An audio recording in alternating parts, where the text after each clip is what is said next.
Bismillahirrahmanirrahim. Assalamualaikum warahmatullahi wabarakatuh. Waalaikumsalam. Assalamualaikum warahmatullahi wabarakatuh. Alhamdulillahirrahmanirrahim. Wassalatu wassalamu ala asyrafil anbiya'i wal mursalin wa ala alihi wa sahbihi ajma'in.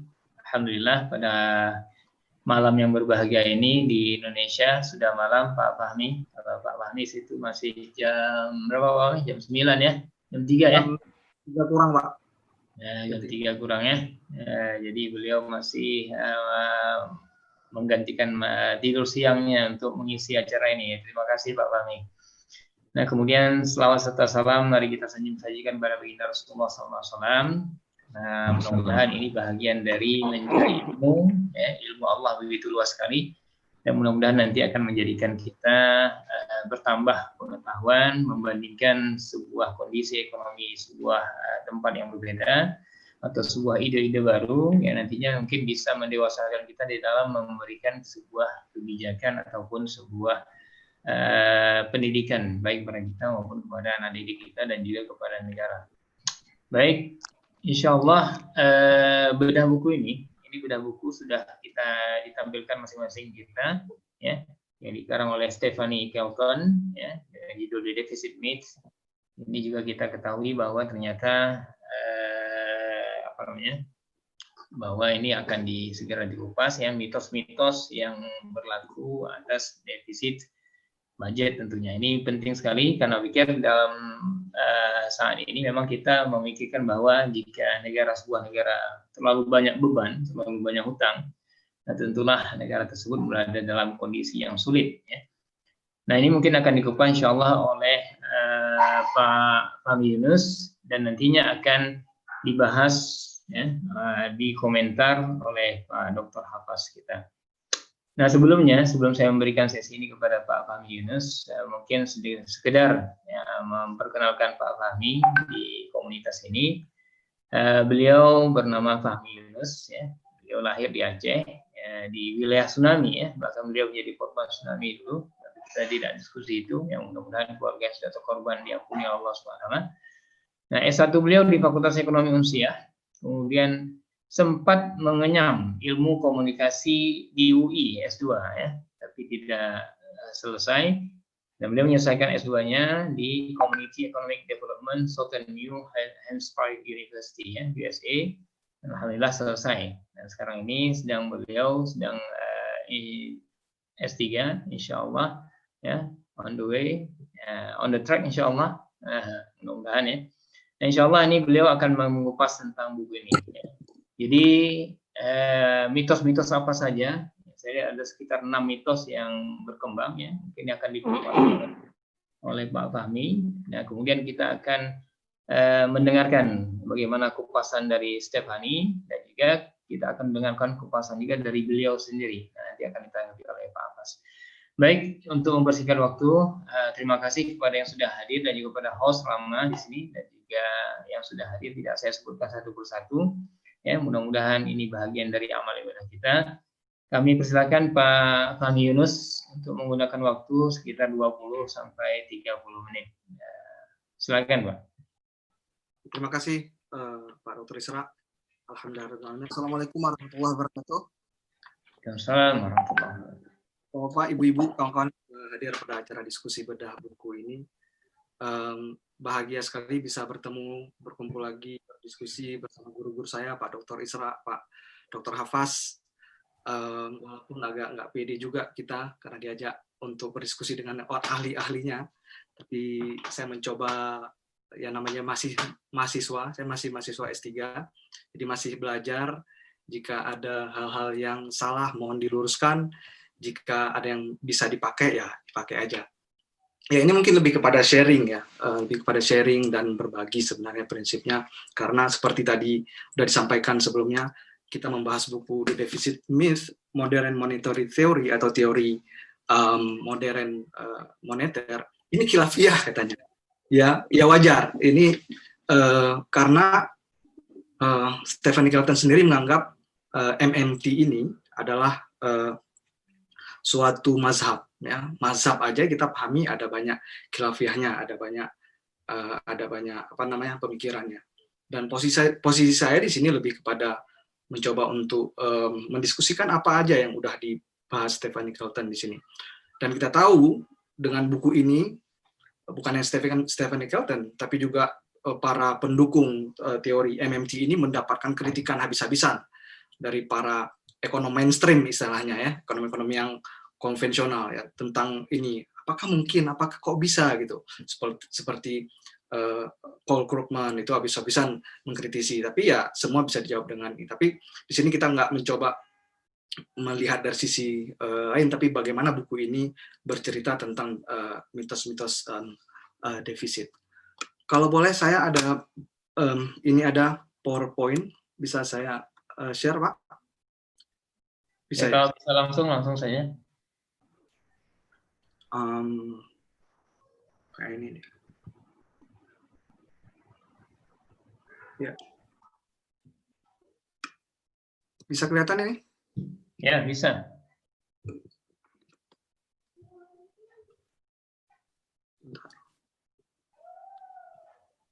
Oke, kelihatan ya Pak ya?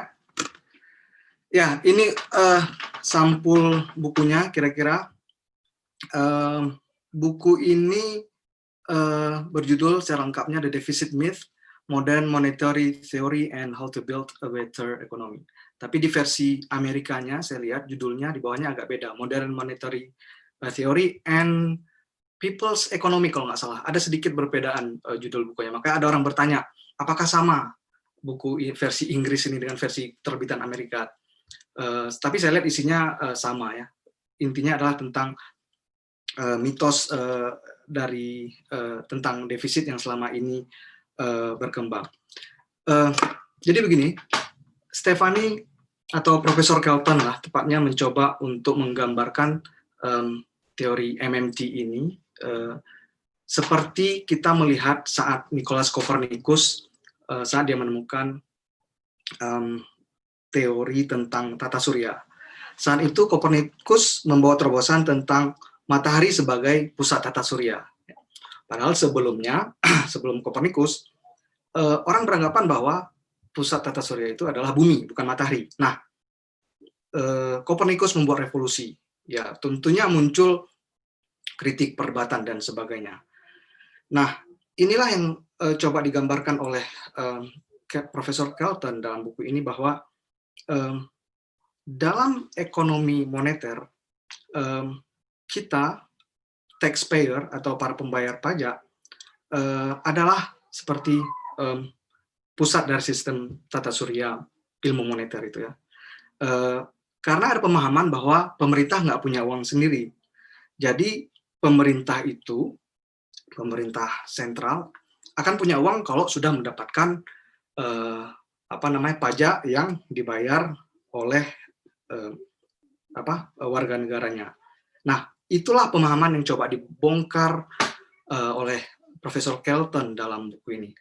Dan harus dicatat bahwa buku ini, dasar dari buku ini adalah sistem ekonominya Amerika. Ya. Jadi jangan nanti, wah kok kita, nah ini.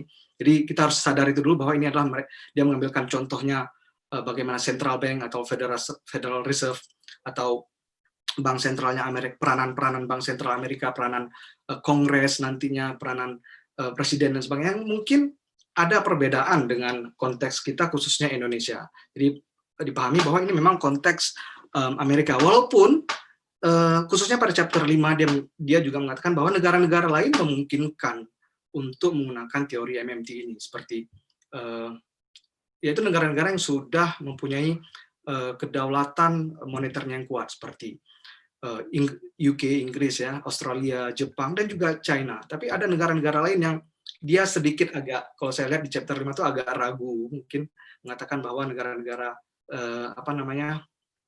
negara-negara developing countries itu bisa menerapkan ini ya, masih agak ini. Mungkin risetnya belum sampai ke sana. Oke. Nah, jadi itu. Nah, dalam teori ini menjelaskan bahwa pemerintah federal ya, pemerintah di Amerika adalah pihak yang bisa mengeluarkan dan mencetak uang yang bisa mampu membiayai semua proyek-proyek pembangunan ya. Itu pemerintah yang punya kuasa itu. Jadi uangnya bukan didapat dari pajak. Nah, pajak itu tugasnya untuk apa? Tugas pajak dalam sistem MMT ini adalah sebagai pengendali inflasi saja. Jadi pemerintah nggak perlu, secara kasarnya pemerintah nggak perlu uang rakyat. Sekali lagi, pajak itu bukan untuk spending atau belanja, membiayai pembangunan, tapi pemerintahlah yang mendanai semua dari pembangunan. Ini inti dasar dari teori ini. Makanya dia bilang the idea that taxes pay for what the government spends is pure fantasy. Jadi katanya pajak untuk biaya pembangunan itulah fantasi. Ya, berani sekali memang dia menggunakan kata ini adalah fantasi bahwa pajak untuk biaya pembangunan. Enggak. Yang membiayai pembangunan adalah uang yang dicetak oleh pemerintah sendiri. Oke. Tapi sebelumnya kita mau lihat dulu kok berani-berani sih Stephen Eccleston ini mengeluarkan teori seperti itu. Siapa Stephen Eccleston? Nah, Stephen Eccleston adalah profesor atau pengajar di Stony Brook University. Jadi di New York ya. Jadi sebelum dia di Stony Brook University, dia sempat mengajar juga di University Missouri Kansas City, di Missouri Kansas City, UMKC. Nah, di UMKC inilah dia bertemu dengan sesama pendukung atau pionir teori MMT ini, seperti salah satunya Michael Hudson ya. Michael Hudson juga saya ada punya bukunya menarik tentang ekonomi atau tentang MMT ini. Jadi yang menarik adalah Stefani bukan hanya seorang akademisi atau orang yang selalu berkutat dengan teori-teori, tapi dia juga adalah pernah menjabat sebagai penasehat ekonomi senior bagi Senator Bernie Sanders. Ya, kita tahu Bernie Sanders ikut mencalonkan diri sebagai calon presiden Amerika di tahun 2020 ini, tapi kemudian dia dikalahkan oleh Joe Biden. Ya, terserah, kita nggak tahu apa di balik itu semua, tapi katanya ya pokoknya Bernie Sanders nggak bisa mencalonkan diri lagi. Joe Biden yang maju mewakili Demokrat, dan Profesor Kelton sempat menjabat sebagai penasehatnya Bernie Sanders ini. Ia juga pernah menjadi ekonom kepala pada Komite Anggaran Senat di tahun 2015 sampai 2016. Jadi pengalaman akademisinya sangat kuat dan juga didukung dengan pengalaman praktisnya, khususnya berhubungan dengan Partai Demokrat. Oke. Nah, sebelum kita melihat lagi secara lebih jauh, siapa sih yang menggagas teori MMT ini? Dalam buku ini jelaskan bahwa adalah Warren Mosler yang dianggap sebagai bapak atau founding father dari teori ini. Mosler bukanlah seorang ekonom pada dasarnya. Ia adalah semacam investor atau pialang di Wall Street ya. Dan dia juga pengusaha ya. Nah, saat itu ceritanya dia pernah nulis buku ya, kemudian tahun 97 dia ketemu Stephen Eccleston. Saat itu Stephen Eccleston masih mahasiswa PhD, masih kuliah. Dia kasih buku ini, Soft Currency Economics. Awalnya ya di buku ini jelaskan bagaimana uang itu bekerja, bagaimana dia membalikkan pemahaman Mosler ini, membalikkan bahwa selama ini teori tentang uang, tentang defisit, tentang pajak adalah tidak benar. Nah, Stephen Eccleston saat itu ya nggak langsung percayalah, sama seperti kita ya.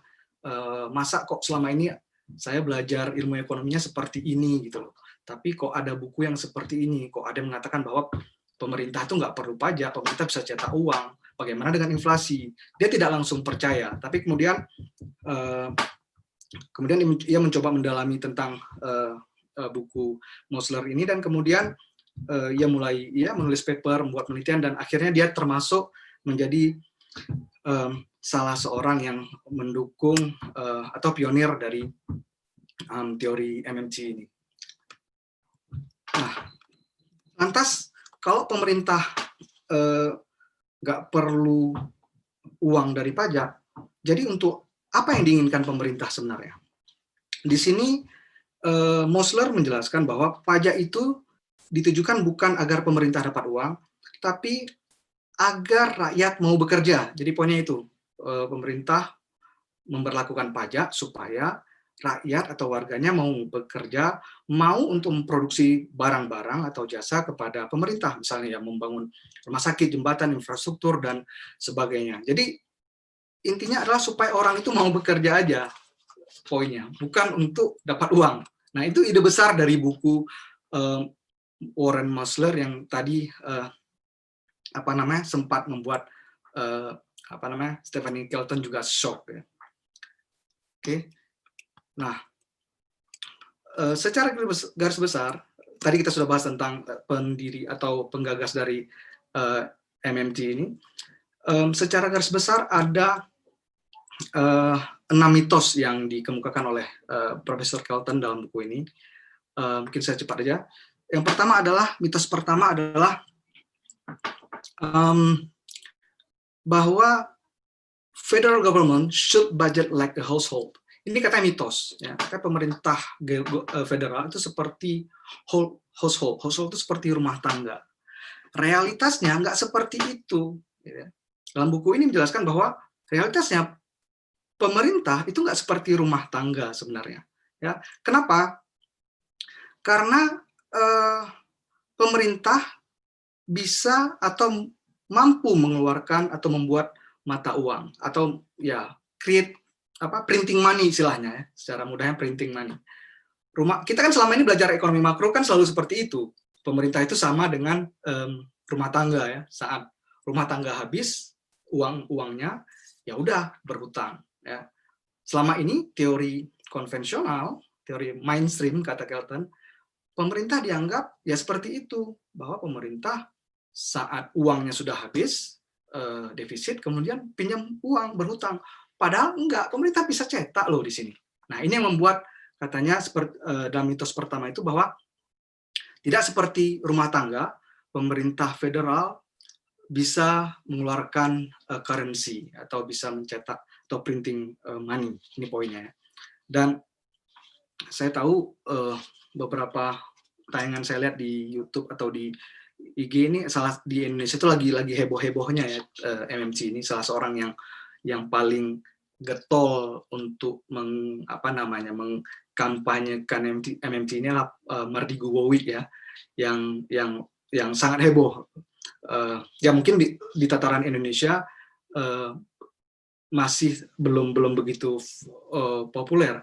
Tetapi saya sempat baca beberapa saat lalu mantan Menteri Keuangan Muhammad Khatib Basri sempat mengatakan bahwa memungkinkan jika Indonesia untuk menggunakan MMT ini, tapi tidak jelas secara detail bagaimana. Maksudnya dalam in terms of creating money tadi, printing money tadi. Nah, kemudian, ini contoh bagaimana factory money ya, uang itu dicetak di Amerika. Kalau kita ya lembaga atau institusi yang resmi mencetak uang ya hanya Bank Indonesia, dan Amerika juga punya lembaga khusus yang mencetak uang. Dan ini make sense nanti bahwa memang Amerika itu sebenarnya nggak perlu takut. Kan selama ini Amerika katanya berhutang sama Cina. Amerika apa takutnya gitu? Amerika punya uang dolar. Mereka yang satu-satunya yang bisa mencetak uang adalah ya Amerika, pemerintah Amerika sendiri. Jadi kenapa harus takut ya, katanya, kenapa harus takut, kenapa harus berhutang pada Cina, kenapa harus merasa kehabisan uang? Ini lucu katanya dalam buku ini dijelaskannya. Kemudian mitos kedua, defisit adalah bukti dari overspending atau kelebihan spendingnya. Padahal sebenarnya realitasnya nggak seperti itu. Bahwa defisit bukan gini, padahal sebenarnya untuk melihat dari pengeluaran yang berlebihan, kita nggak melihat defisit di sini, tapi dengan melihat angka inflasi. Kenapa bisa demikian? Kelton menjelaskan seperti ini, bahwa benar, defisit itu tercatat dalam pembukuan pemerintah, betul. Jika pengeluaran lebih besar daripada pajak yang masuk, maka disebut defisit. Tapi itu aja nggak lengkap, kata Stephen Kelton. Ya seperti kita lah, misal kita punya pendapatan gaji berapa? 1 juta, tapi expend kita 1,5 juta, artinya kita defisit 500.000 rupiah. Tapi nggak seperti itu dalam hitung-hitungannya negara. Karena seperti ini, seandainya pemerintah membelanjakan atau menghabiskan uang, anggaplah 100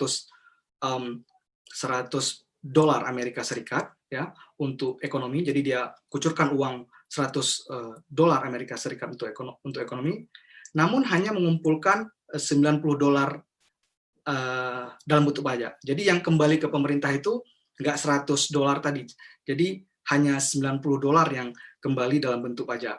Maka dalam catatan selama ini 10 dolar yang tersisa tadi dianggap sebagai defisit. Nah, selama ini kita hanya melihat dari segi pemerintah. Ya, defisit betul karena dikasih 100 dolar, baliknya 90 dolar. Artinya ada kekurangan 10 dolar. Tapi cara MMT memahami ini berbeda.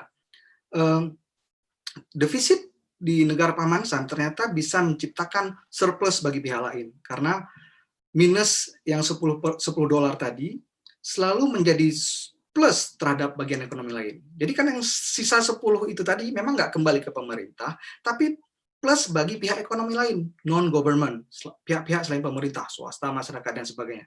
Jadi selama ini para pembuat kebijakan hanya melihat dari satu sudut pandang saja, yaitu melihat defisit budget dari segi pemerintah, tapi mereka lupa melihat surplus dari pihak lain. Mungkin agak ini ya, terlalu cepat atau agak apa, tapi poinnya seperti itu, bahwa selama ini kita hanya melihat sisi pemerintah aja. Ya, pemerintah defisit, kurang uang, tapi yang 10 dolar tersisa tadi itu kan beredar di luar pemerintah. Itulah keuntungannya di situ. Dan ini yang disorot oleh teori MMT ini. Kemudian mitos ketiga, dibilang bahwa defisit akan membebani generasi yang akan datang. Kelton bilang, para politisi sangat senang menggunakan kalimat ini ya. Jadi memang ini defisit, hutang ya, akan membebani negara pada saat yang akan datang. Bahwa sebenarnya dengan tingginya defisit akan menjadi beban dan akan diwariskan kepada anak cucu kita nantinya. Ya, salah seorang yang paling senang menggunakan kalimat mitos ini adalah mantan Presiden Ronald Reagan. Ya, memang secara secara retorika ini sangat kuat ya kekuatannya, tapi tidak kuat jika dilihat dari sisi logika ekonomi. Kemudian Kelton menjelaskan bahwa sejarah membuktikan di Amerika ya, pada periode setelah Perang Dunia Kedua, rasio nasional hutang terhadap GDP atau Gross Domestic Product mencapai angka tertinggi yaitu sebesar 120%. Ya. Namun pada periode yang bersamaan, golongan kaum menengah Amerika atau middle class di Amerika mulai terbentuk. Jadi tahun 40-an itu, walaupun rasio nasional hutang itu mencapai 120%, ya dalam catatan tadi kita anggap defisit, tapi ternyata saat itu golongan kaum menengah mulai terbentuk, pendapatan rata-rata keluarga makin meningkat, dan generasi selanjutnya atau anak cucu mereka menikmati standar hidup yang lebih baik, ya, nggak lebih miskin. Anak cucu mereka itu siapa? Ya, yang ya sekarang mungkin ya, era tahun 90, 20. Jadi karena ini kan dia hitungannya dari tahun pasca Perang Dunia Kedua, tahun 40-an. Dan sekarang justru Amerika lebih bagus. Nah, ini bukti bahwa walaupun mencapai 120% tadi, bahwa defisit itu tidak apa-apa, karena itu tadi hitung-hitungannya bahwa ada uang yang sisa itu dianggap defisit itu beredar di luar pemerintahan. Nah, kemudian, ini menarik juga dalam MMT ini justru tidak menganjurkan negara itu berhutang ya. Ya mungkin lagi-lagi ini mencoba untuk membongkar pemahaman selama ini. Kelton bilang, Amerika pernah mengalami masa tersebut tahun 1835. Saat itu presidennya Andrew Jackson. Itu adalah sejarah pertama kali Amerika membayar semua hutang publiknya. Ya, jadi butuh sekitar waktu 1 dekade untuk menuntaskan hutang tersebut. Dan kondisi ekonomi Amerika mengalami surplus di tahun 1823 hingga 1836. Dan ternyata kemampuan Amerika membayar hutang, semua hutangnya itu menjadi jalan bagi salah satu penurunan ekonomi terburuk di Amerika. Jadi dengan membayar hutang semua, justru ekonomi menjadi nggak bagus. Itu. Nanti ada penjelasannya. Jadi Kelton bilang setiap saat pemerintah mengurangi hutang nasionalnya, maka ekonomi mengalami penurunan atau depresi. Nah, hal ini juga sempat terjadi di era Presiden Bill Clinton, ya, pada tahun 1998 hingga 2001. Saat itu Presiden Clinton sangat bangga ya dengan dengan surplusnya ya. Bahkan saat itu dia akan mengadakan publikasi, mau disebarkan kepada publik, disebarkan kepada press tentang bagaimana negara bisa surplus. Tapi kemudian berdasarkan laporan atau temuan dari National Public Radio di rubrik Planet Money, ternyata saat itu ada laporan pemerintah bahwa negara berpotensi berada dalam keadaan kritis. Walaupun surplus, tapi ternyata berpotensi kritis, ya, krisis. Kenapa? Pada laporan tersebut dijelaskan, ada laporan di sini saya coba lampirkan juga laporannya, Life After Death judulnya. Jadi gini ceritanya, jika Amerika nggak ada utang, maka nggak ada lagi surat obligasi. Karena pemerintah Amerika Serikat meminjam uang itu dengan menjual obligasi. Jadi berakhirnya utang akan berkonsekuensi pada berakhirnya obligasi negara. Hal ini yang ditakutkan akan berpotensi menjadi krisis ekonomi, karena pemerintah Amerika sudah menerbitkan obligasi ini sejak lama. Jadi dan keadaan ekonomi biasa-biasa aja, baik-baik aja. Bahkan negara-negara lain atau dunia bergantung kepada Amerika. Jadi dengan kata lain, obligasi dari negara seperti Amerika adalah pilar penting bagi perekonomian global. Kemudian mitos keempat, waktu saya berapa lama lagi, Pak moderator? Kasihkan ngobrol. 10 menit lagi, silakan. Oke, saya coba cepat. Kemudian mitos keempat, bahwasanya defisit adalah berbahaya karena dapat menghambat investasi swasta dan mengganggu pertumbuhan ekonomi jangka panjang. Nah, Kelton bilang mitos ini sebagian besar beredar di antara ekonom mainstream, ya. Dianggap orang-orang yang berpaham seperti ini adalah ekonom mainstream yang seharusnya paham lebih baik tentang defisit. Realitasnya, defisit fiskal ternyata mampu meningkatkan kesejahteraan kita dan juga tabungan secara kolektif. Nah, ini salah satu yang menginspirasi Kelton dalam hal keseimbangan dalam defisit adalah Wayne Godley. Godley adalah salah seorang ekonom dari Inggris.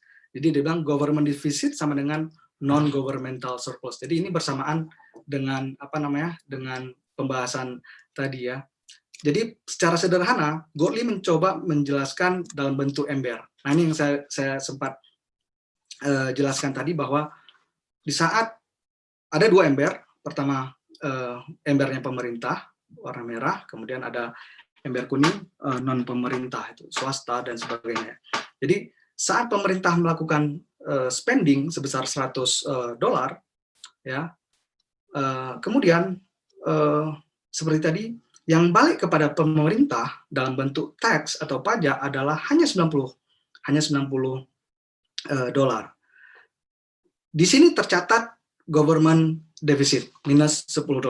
Tapi minus $10 di sini adalah surplus di ember kuning, ya, yaitu $10. Surplus di non-governmental, pihak-pihak non-governmental atau di luar pemerintah. Ya, nah ini contoh yang saya lihat ini dari hasil riset Kelton, jelaskan bagaimana, semoga jelas gambarnya ini.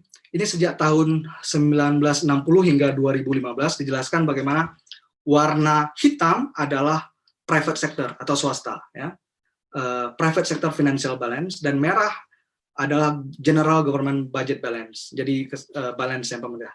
Kita lihat di sini, sejak tahun 60 sampai 2015 itu selalu defisit, kecuali di tahun ini ya, ada tahun-tahun yang tidak defisit.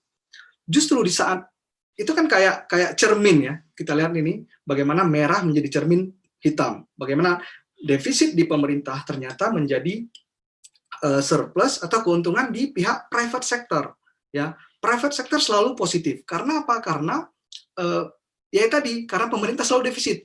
seperti di tahun 1975 kurang lebih ini, bagaimana defisit itu mencapai ini hampir 9% ya. Tapi di sisi lain private sector juga mencapai surplus, mencapai 9%. Jadi inilah yang mendasari mungkin teori dalam buku ini, bahwa defisit tidak selalu menjadikan defisit pemerintah, maksudnya tidak menjadikan defisit bagi pihak lain. Justru defisit di pemerintah menjadikan surplus bagi pihak yang lain atau non governmental. Kemudian mitos nomor 5, masih ada 2 lagi, bahwa defisit menjadikan Amerika Serikat bergantung pada pihak asing. Nah, ini seperti tadi katanya bergantung pada Cina ya. Nah, mitos ini membuat kita percaya bahwa negara seperti Cina dan Jepang mempunyai pengaruh yang besar terhadap Amerika karena Amerika banyak berhutang kepada negara-negara tersebut. Kita tahu Amerika memang banyak berhutang pada Cina atau Jepang. Tapi bagi Kelton, ini adalah fiksi yang diciptakan oleh politisi ya. Ini ngomongnya udah ini ya. Ini adalah fiksi yang diciptakan oleh politisi, baik secara sengaja atau tidak, dengan alasan untuk mengabaikan program sosial yang membutuhkan dana yang sangat besar. Jadi dia nggak percaya bahwa Amerika itu tergantung kepada mata uang lain, karena Amerika punya, ya seperti tadi, bisa mengeluarkan mata uang sendiri. Tadi awal saya sudah jelaskan, lantas bagaimana dengan negara-negara lain? Oke lah, Amerika, negara yang superpower, negara yang punya negara adidaya, negara yang sangat negara kaya, bisa aja menerapkan MMT karena dolarnya itu dipakai oleh negara-negara lain. Ya sejak Bretton Woods ya, kita tahu, kemudian sejak tahun 1971. Tapi kemudian bagaimana negara-negara lain seperti negara kita, bagaimana? Apakah kita bisa atau enggak menerapkan MMT ini secara penuh? Ini mungkin bisa menjadi perdebatan yang menarik. Dalam chapter 5 dijelaskan bahwa Kelton tidak secara tegas, memang dia tidak menyebutkan khusus Indonesia, tapi dia menyebutkan negara-negara lain ya, seperti negara-negara developing countries lain seperti Argentina ya, Turki yang mungkin memiliki samaan dengan Indonesia. Negara-negara ini seperti kita Indonesia mempunyai ketergantungan terhadap dolar. Nah, syarat dari MMT ini adalah kedaulatan moneter atau monetary sovereignty. Oke, jadi keadaan moneternya itu harus berdaulat. Ya seperti Amerika lah, berdaulat, sangat kuat, tidak bergantung kepada apapun. Nah, kembali ke tadi, ada banyak orang di Indonesia yang pengen menerapkan MMT ini ya. Kita masih debatable juga bagaimana sebaiknya. Tapi memang saran dari buku ini bahwa negara itu harus memiliki kedaulatan moneter yang kuat dulu, baru bisa menerapkan teori ini secara penuh ya.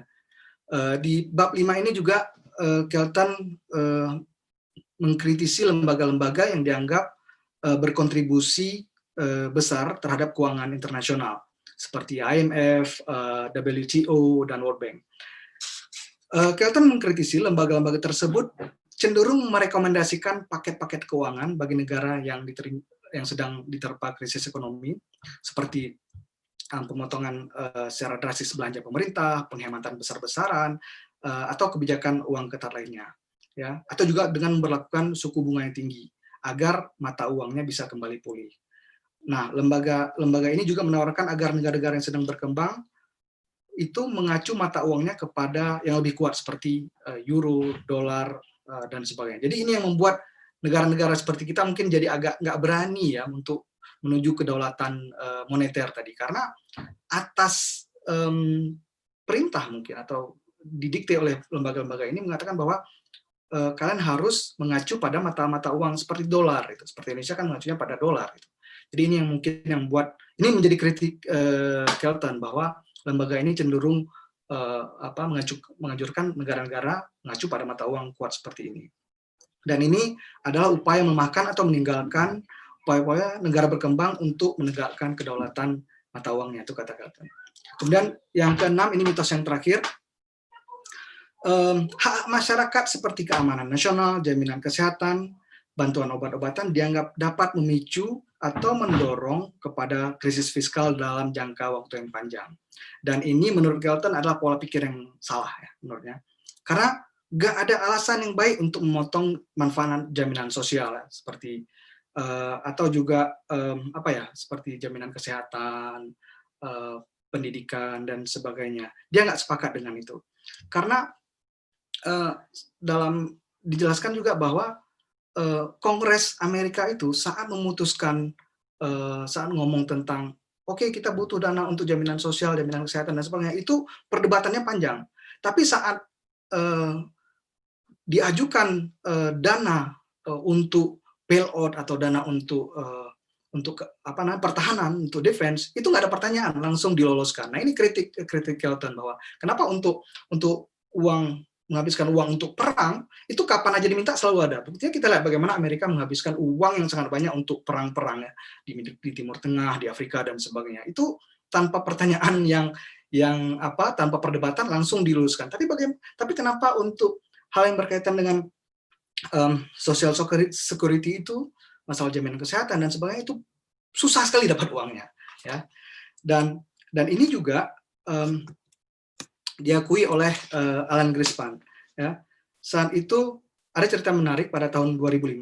Saat itu Paul Ryan, dia seorang anggota Kongres, dia ngotot ingin melakukan privatisasi program pensiun. Jadi dia pengen program pensiun itu dilakukan secara privatisasi. Saat itu Ryan bertanya kepada Greenspan ya, Alan Greenspan. Alan Greenspan ini kita tahu legendanya ekonom atau gubernur Bank Sentralnya Amerika ya. Apakah ia setuju bahwa jaminan sosial sedang mengalami masalah finansial dan dengan melakukan privatisasi dapat mengatasi krisis tersebut? Jadi Greenspan ditanyai apakah betul ada krisis dalam masalah jaminan sosial. Dan ternyata Greenspan dengan lantang menentang Ryan ya. Katanya bahwa tidak ada yang mampu mencegah pemerintah federal untuk menciptakan uang sebanyak yang mereka inginkan dan membayarkannya kepada orang lain. There's nothing to prevent the federal government from creating as much as money as it wants and paying it to somebody. Jadi salah menurut dia pemahaman si Ryan itu bahwa pemerintah itu nggak ada kekuatan untuk mencipta uang. Dan ini dijawab langsung oleh Alan Greenspan bahwa pemerintah bisa cetak uang sebanyak yang mereka suka. Jadi mungkin ini ada 6 mitos, sebenarnya ada poin lain yang menarik, tapi kita mungkin segitu aja waktu saya, nanti mungkin kita akan diskusikan lagi. Saya rasa itu aja dari saya, Pak Moderator, terima kasih. Baik, terima kasih Pak Fahmi Yunus yang telah memberikan materi ya. Mudah-mudahan bisa memberikan inspirasi ataupun tanggapan nanti dari kita semua ya. Saya juga seperti terpikir tadi tentang teori, apakah dia menyentuh teori quantity money theory ya. Artinya semakin banyak money supply yang terjadi, maka akan terjadi inflasi. Apakah itu juga bagian dari mitos? Allah. Ini kita teruskan ya. Nanti diskusi kita terakhir setelah nanti kita dengarkan dulu komentar dari Pak Dr. Hafaz. Silakan Pak Hafaz, tinggal waktu 15 menit. Silakan.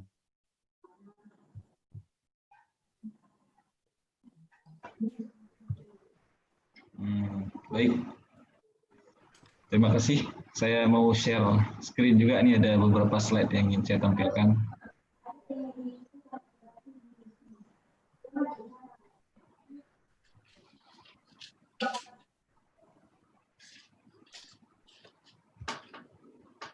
Assalamualaikum warahmatullahi wabarakatuh. Assalamualaikum warahmatullahi wabarakatuh. Alhamdulillahirabbil alamin wassalatu wassalamu ala asyrafil anbiya'i wal mursalin wa ala alihi wa ashabihi ajma'in. Amma ba'd. Terima kasih kami ucapkan kepada moderator Pak Dr. Isra Ahmad Syah. Juga terima kasih kepada Pak Fahmi Yunus yang telah membedah buku yang sedang hangat di pasar. Nanti sekarang masih ditulis oleh Stephanie Kelton ya. Stephanie Kelton yang berjudul The Deficit Myth. Nah, apa yang disampaikan oleh Pak Fahmi tadi sangat menarik saya pikir, karena memang buku-buku seperti ini ataupun pemikiran-pemikiran yang dalam tanda kutip breakthrough ya, yang membuat terobosan-terobosan memang sangat diperlukan ya, khususnya ketika terjadi krisis ekonomi seperti sekarang ini. Dan memang ide-ide revolusioner itu biasanya tercipta ketika ada ekonomi dalam keadaan krisis ya. Kita lihat misalnya bagaimana John Maynard Keynes ya, melakukan revolusi cara berpikir kita untuk mengatasi krisis ekonomi yang terjadi pada tahun 1929-30, 1930, The Great Depression. Nah, Keynes waktu itu mengubah paradigma berpikir orang yang waktu itu dikuasai oleh pemikiran paradigma ekonomi klasik, ya, bahwa ketika terjadi krisis, itu ekonomi akan bisa bangkit sendiri. Pasar bisa melakukan koreksi sendiri, ya, self correction. Nah, tetapi bagi Keynes itu tidak mungkin terjadi. Secara jangka panjang kalau kita tunggu pasar berkoreksi dengan sendirinya sehingga kita kemudian kembali dalam pertumbuhan ekonomi. Nah, ini kata Keynes, in the long run we are all dead, kata Keynes ya. Jangka panjang nanti kita semua akan mati. Sampai kapan kita menunggu resesi ini berlalu? Nah, jadi karena itu Keynes memperkenalkan intervensi pemerintah yang selama itu tabu, masuk ke dalam teori ekonominya. Nah, jadi itu yang diperkenalkan oleh Keynes yang kemudian menjadi ilmu ekonomi makro. Ya.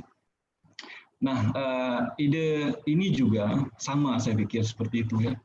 MMT ini ataupun Modern Monetary Theory ini saat ini disambut hangat karena memang ekonomi sekarang sedang dalam keadaan morat-marit ya di seluruh negara di dunia. Dan sedang ditunggu-tunggu kira-kira resep apa yang bisa menyelesaikan permasalahan ekonomi ini. Nah, orang kan sudah terframe sekarang bahwa kalau kita berpikir dalam kerangka lama, ya kita akan seperti ini saja. Kapan krisis ini akan berlalu juga kita tidak tahu. Nah, jadi ketika ada tawaran-tawaran baru yang dikemukakan, itu langsung disambut. Dan saya berpikir juga bagaimana dengan ekonomi syariah ini, kan? Karena kita juga ya ekonomi syariah secara substansinya itu sangat revolusioner ya. Artinya membongkar mitos-mitos seperti yang disampaikan oleh Stephanie Kelton ini. Tetapi gagasan-gagasan ekonomi syariah mungkin kurang terstruktur ya. Seperti yang disampaikan oleh pendukung MMT ini. Jadi mereka sangat terstruktur cara berpikirnya. Kemudian bukunya juga kalau kita baca itu langsung bisa mengubah paradigma kita berpikir. Ya.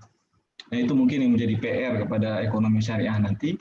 Kita punya banyak ide-ide revolusioner, tapi kita tidak terlalu membumi bagaimana kita bisa membongkar mitos-mitos ataupun membongkar paradigma konvensional yang ada. Oke, kita bedah saja apa yang disampaikan oleh Stephanie Kelton ini. Tadi Pak Fahmi juga sudah menyampaikan ya bahwa yang dilakukan oleh kelompok ini atau oleh mazhab ini adalah membongkar kepercayaan klasik ya, ataupun membongkar paradigma yang ada.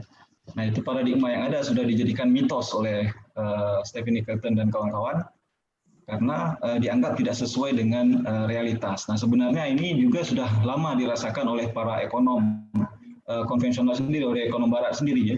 Ketika mereka mengkritik ilmu ekonomi, nah itu banyak yang dikatakan realitas, ya, yang dikatakan fakta itu sebenarnya tidak terjadi. Tapi dikatakan oleh Joseph Schumpeter ya, ataupun oleh James K. Galbraith, ya, karena kita terus disuguhi dengan teori-teori tersebut, akhirnya ini menjadi sebuah doktrin yang kita percaya, walaupun sebenarnya dalam realitas itu tidak ada. Nah, sebenarnya itu adalah fantasi ataupun mitos yang dikatakan oleh Stephanie Kelton.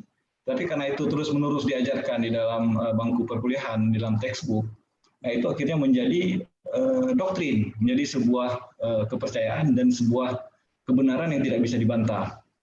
Nah, tapi ini kemudian dibongkar ulang oleh kelompok Stephanie Kelton, oleh MMT. Yang pertama dikatakan bahwa federal government ini, pemerintah itu berbeda dengan rumah tangga. Kenapa? Karena pemerintah bisa mengelola budgetnya sendiri, bisa mencetak uang.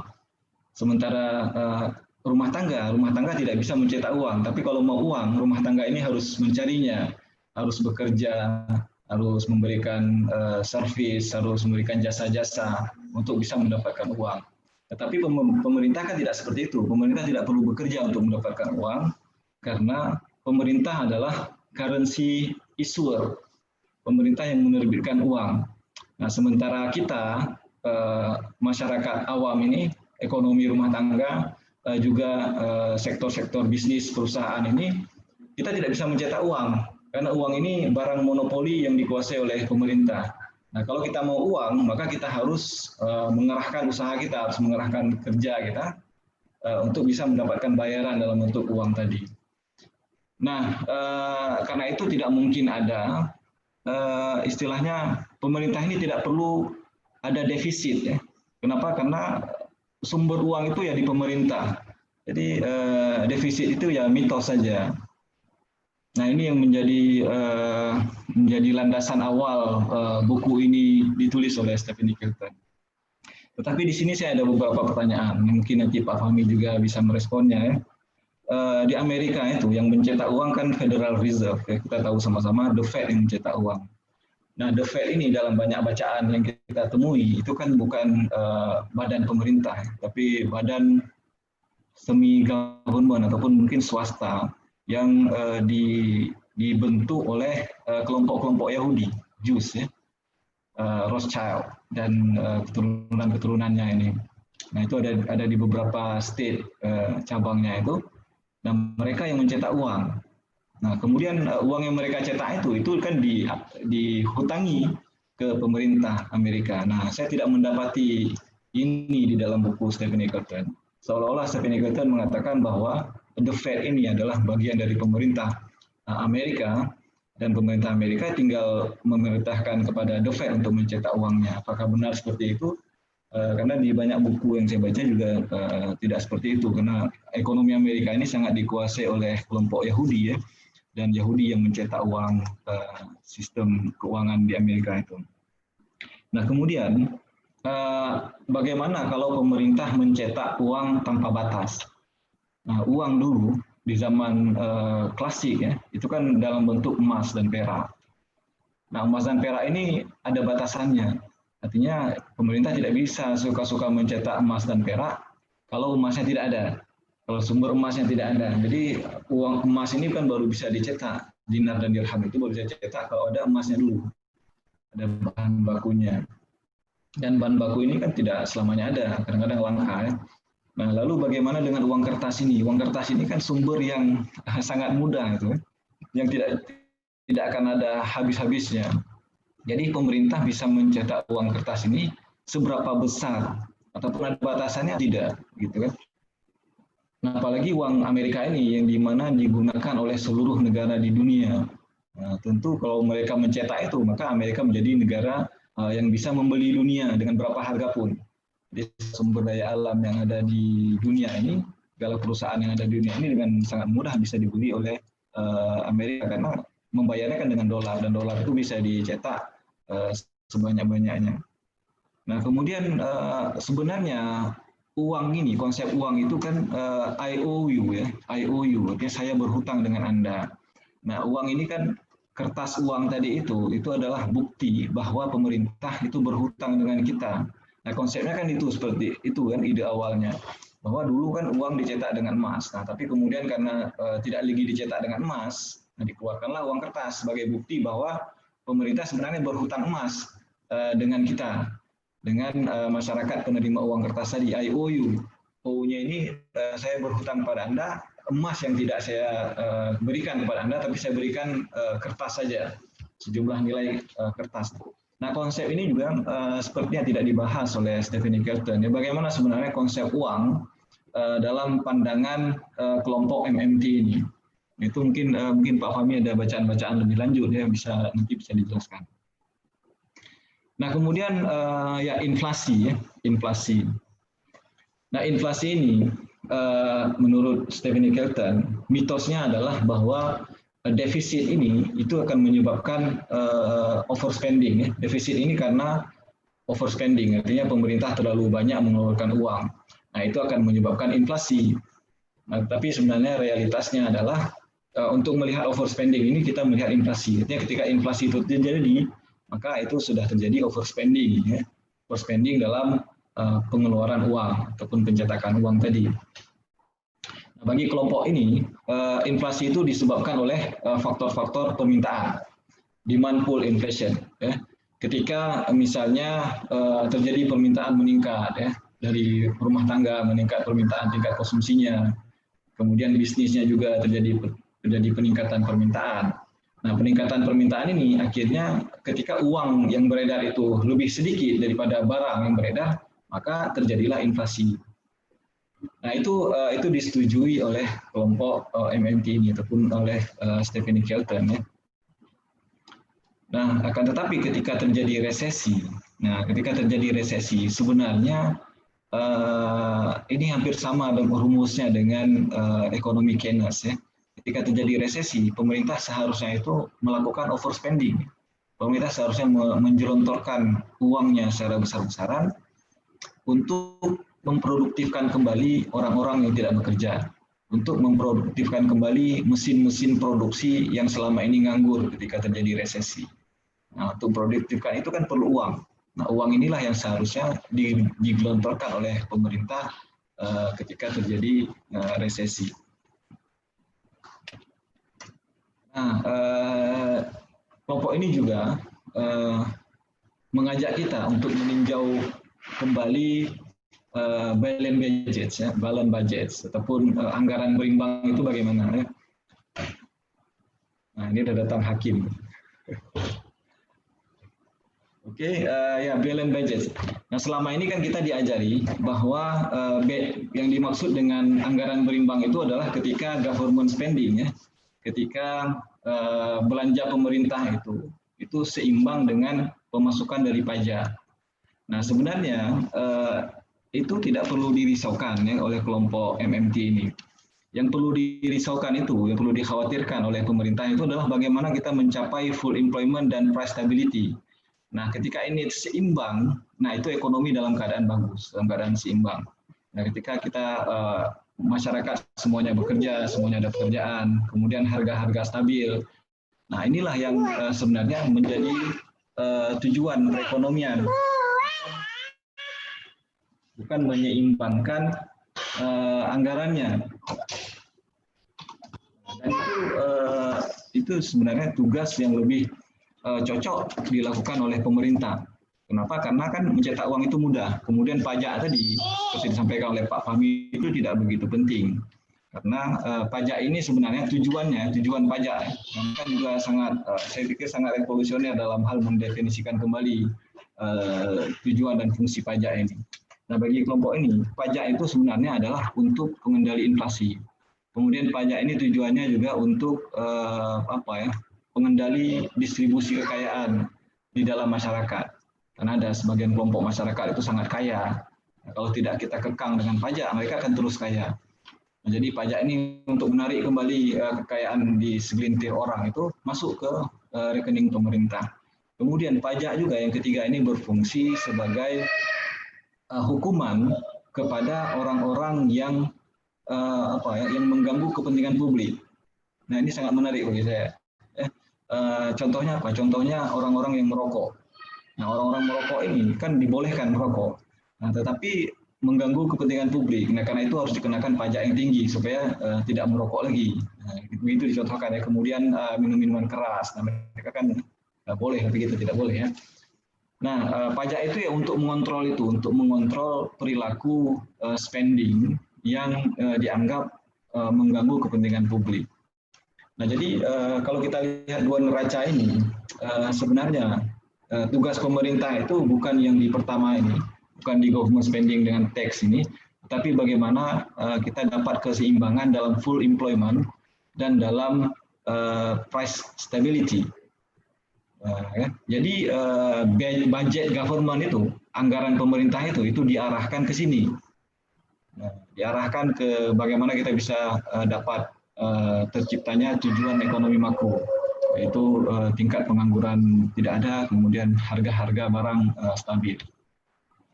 Nah, yang terakhir ini saya pikir konsep apa ini, ember kata Pak Fahmi tadi ya.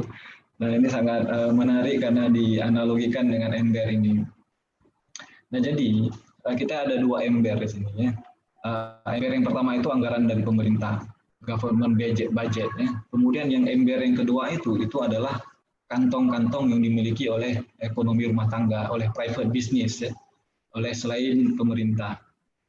Nah sebenarnya duit itu kan berasal dari pemerintah. Nah ketika pemerintah mencetak uangnya, kemudian mengeluarkannya, spending ya, nah itu kemana larinya? Itu larinya ke ember yang kedua. Ember yang kedua ini dimiliki oleh perusahaan swasta, oleh kita sebagai pekerja ya, rumah tangga. Nah, jadi apa yang dikeluarkan pemerintah itu lari ke kita. Nah, kita ini kan bagian dari perekonomian juga. Nah, kemudian kita juga ya sebagiannya kita simpan untuk spending kita. Nah, sebagian lain kan ditarik ke pemerintah dalam bentuk tax ya, dalam bentuk pajak. Nah, kalau dalam pemerintahan Islam selain pajak kita kan harus membayar zakat juga.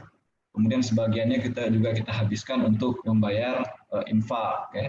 Kemudian sedekah, kemudian wakaf. Nah ini uang ini akan kembali berputar ke sana. Jadi sebenarnya tidak ada uang di dalam perekonomian ini yang tidak, maksudnya yang idle ya, yang tidak tahu kemana kantongnya. Uang ini pasti memasuki dua kantong. Kalau tidak masuk ke kantong pemerintah, maka uang ini akan masuk ke kantong swasta. Swasta ini ekonomi rumah tangga, perusahaan-perusahaan. Nah, jadi government deficit itu sama dengan non-government surplus. Ya. Kalau pemerintah defisit, maka sebenarnya bagus itu. Kenapa? Karena non-government surplus. Nah, di sektor yang lain sedang surplus. Nah, di masyarakatnya sedang surplus. Jadi kalau perlu uang lagi ya government tinggal cetak lagi. Nah tapi itu menjadi pertanyaan bagi saya juga, ada tidak batasannya? Ataupun ini berlaku secara organik saja, ya ketika dirasakan uang kurang langsung dicetak, ataupun bagaimana sebenarnya? Apalagi kan konsep uang sekarang sudah berubah.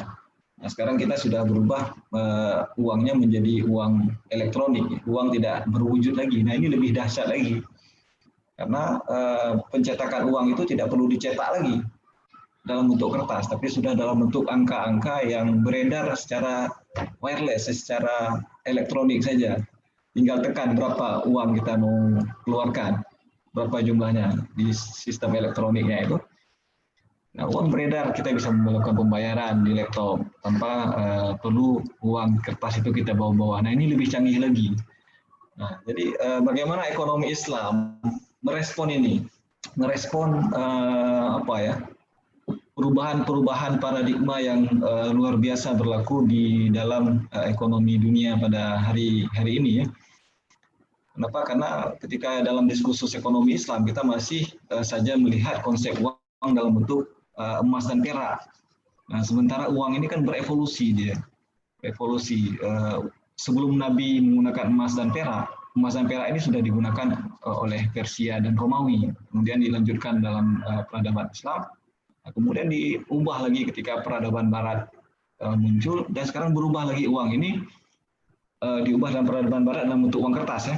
Nah sekarang ini masih peradaban Barat menguasai dunia, itu masih menggunakan tidak lagi uang kertas, sudah menggunakan digital money ya. E-money, digital money yang uang ini tidak berwujud lagi. Nah ke depan bagaimana? Apakah kita kembali lagi ke zaman emas dan perak dalam bentuk dinar dan dirham, ataupun kita justru ada ide-ide baru yang kita tawarkan kepada dunia. Nah mungkin demikian, saya singkat saja membahas apa yang disampaikan oleh Pak Fahmi, sekedar melakukan summary ataupun resensi ide yang disampaikan oleh Stephanie Kelton dalam bukunya The Deficit Myth ini.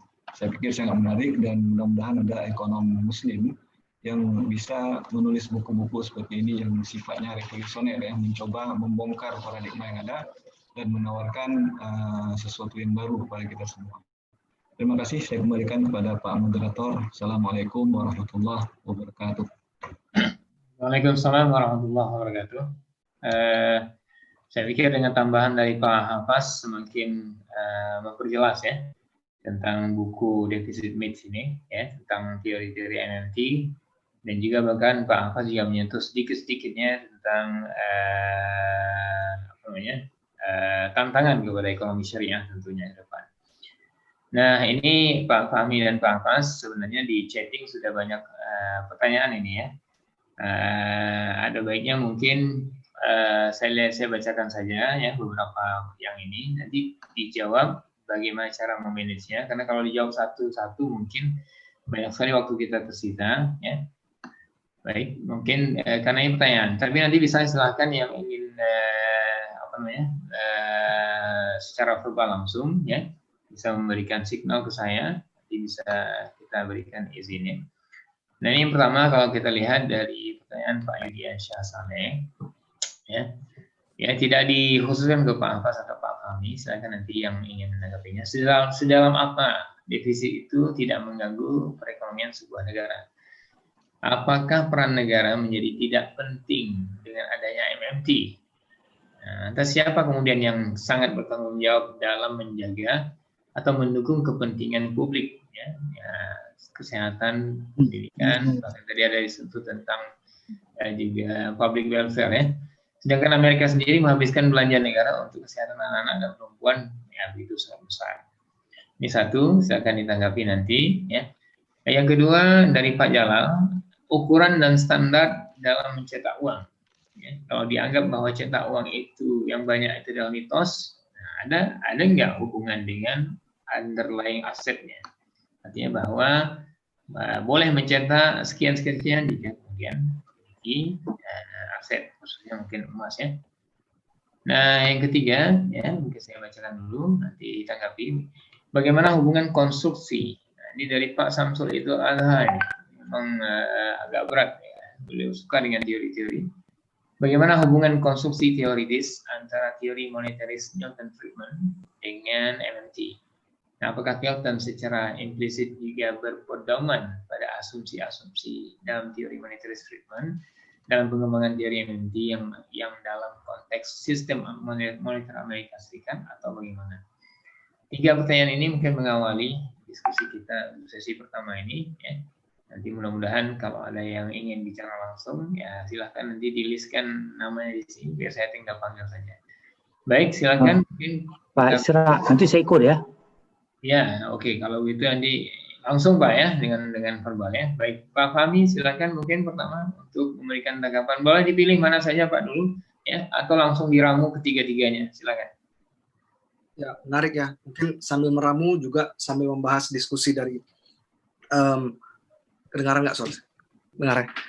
Dari yang oleh Pak Hafaz tadi tentang apakah relasi antara The Fed dengan pemerintah.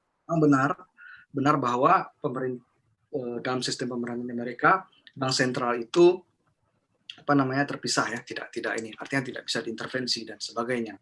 Ya, cetak uang. Tapi pemerintah atau presiden melalui persetujuan dari Kongres itu punya kekuatan untuk mencetak uang. Dalam buku ini dijelaskan pada tahun 2009 di saat krisis ekonomi Amerika. Kita tahu krisis ekonomi 2007, 2008 hingga 2009. Jadi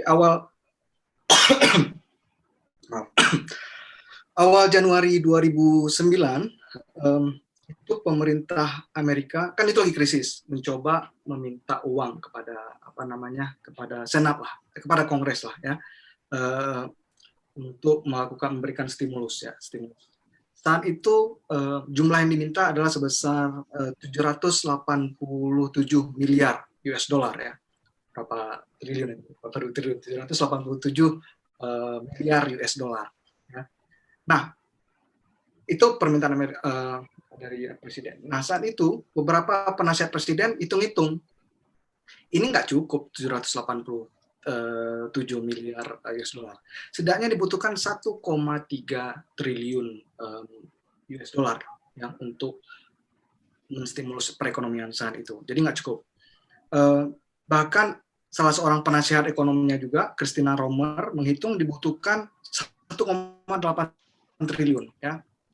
Jadi di sini dijelaskan bahwa sebenarnya pemerintah Amerika punya kekuatan untuk minta itu kepada Kongres. Mungkin kalau kayak kita di ini ya Pak Pasya di DPR ya, Presiden atas persetujuan dari dari DPR juga tentunya ya untuk ada mengeluarkan legislation ini.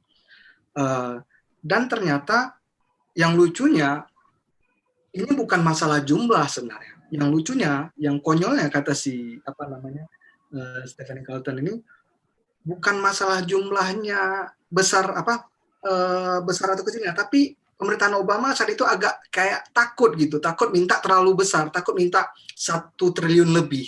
Jadi bukan kepada hitung-hitungan saintifik atau matematiknya, lebih kepada terlihat konyol aja minta terlalu banyak. Dan ternyata terbukti bahwa 787 miliar dolar itu nggak cukup. Memang yang dibutuhkan adalah di atas 1 triliun US dollar. Jadi memang kalau aja berani dalam tanda kutip nekat, udah pede aja gitu, nggak peduli, minta aja gitu, dan dikasih, mungkin akan berbeda situasi perekonomiannya. Ini mencoba membahas apa yang disampaikan Pak Abbas tadi. Kemudian ada pertanyaan tadi tentang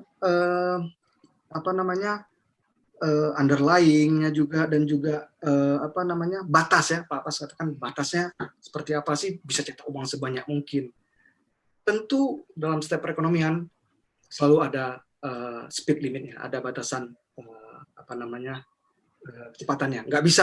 Tetap nggak bisa juga printing money sebanyak-banyak, enggak. Namun apa batasannya?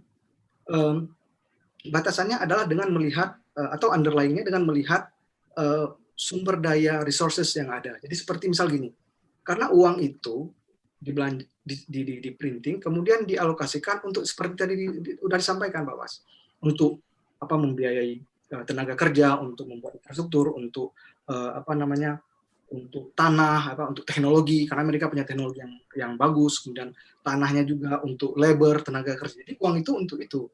Nah batasannya ya itu tadi. Jadi batasannya ya teknologi itu tadi, land tadi, dan ya mungkin underlying yang lainnya. Jadi bukan berarti walaupun pemerintah punya kekuasaan untuk mencetak uang, tapi tidak ada batasannya, enggak, tetap ada batasannya. Tapi batasannya yaitu tadi, ya, underlying-nya.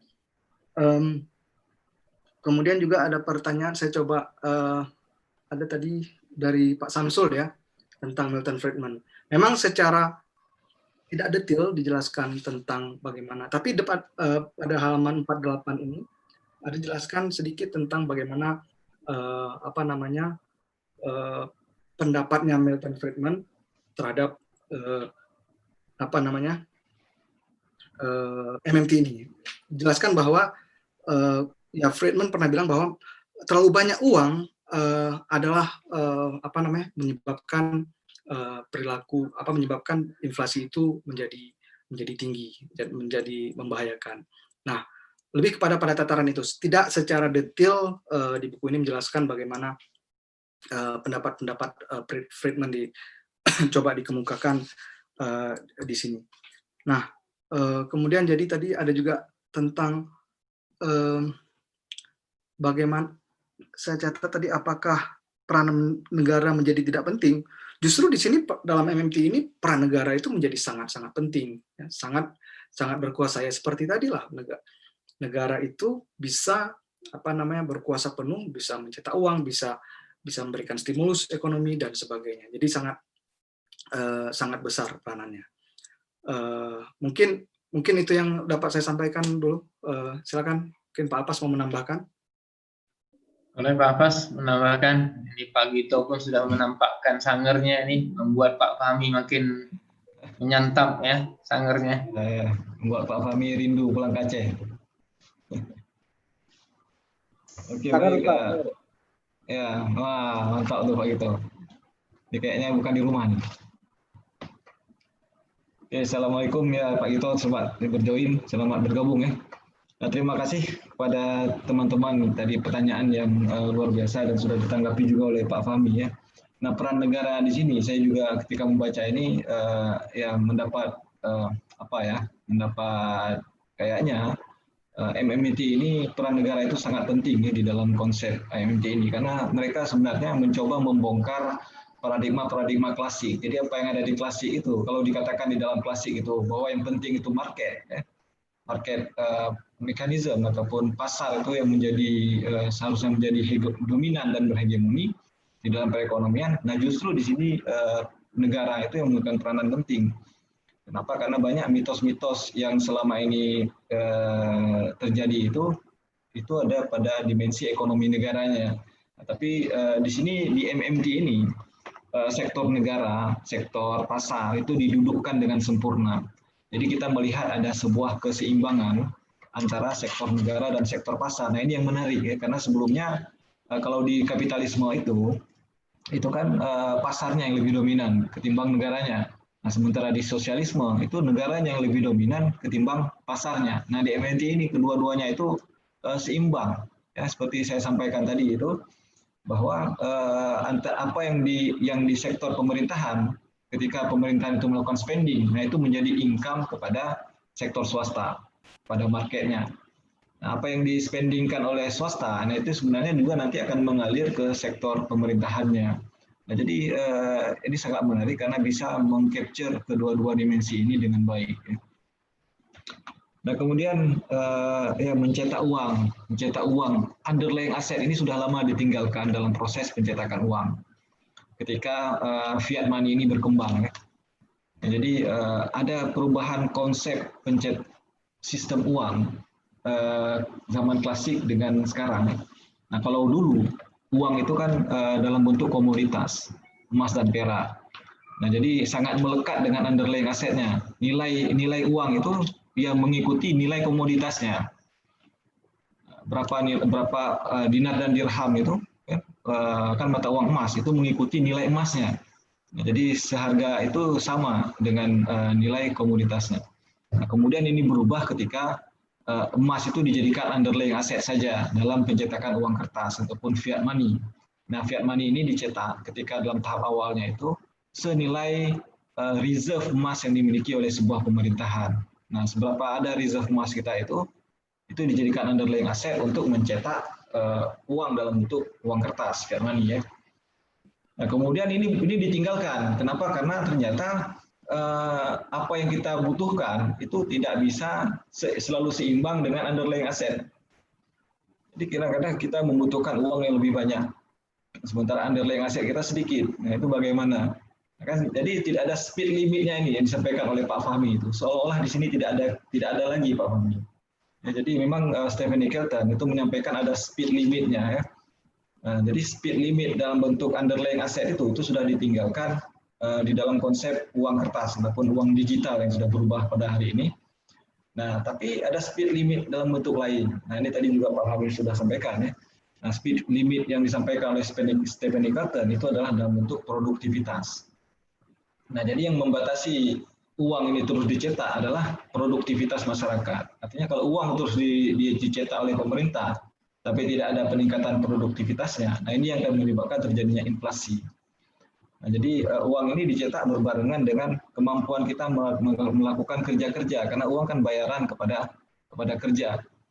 Nah, kalau kerja kita tidak tingkat produktivitasnya tidak bisa kita tingkatkan, maka uang-uang ini akan lebih daripada yang diperlukan, sehingga nah itu terjadilah inflasi, mungkin demikian ya. Nah, kemudian Samsul ya, Milton Friedman. Nah, Milton Friedman ini kan ada teori inflation is just a monetary phenomena ya. Inflasi ini adalah fenomena moneter belaka ya. Inflasi itu tidak lain daripada fenomena moneter belaka, bukan fenomena fiskal ya. Nah, mengapa demikian? Karena konsepnya kan money supply dan money demand ya. Nah, money supply dan money demand.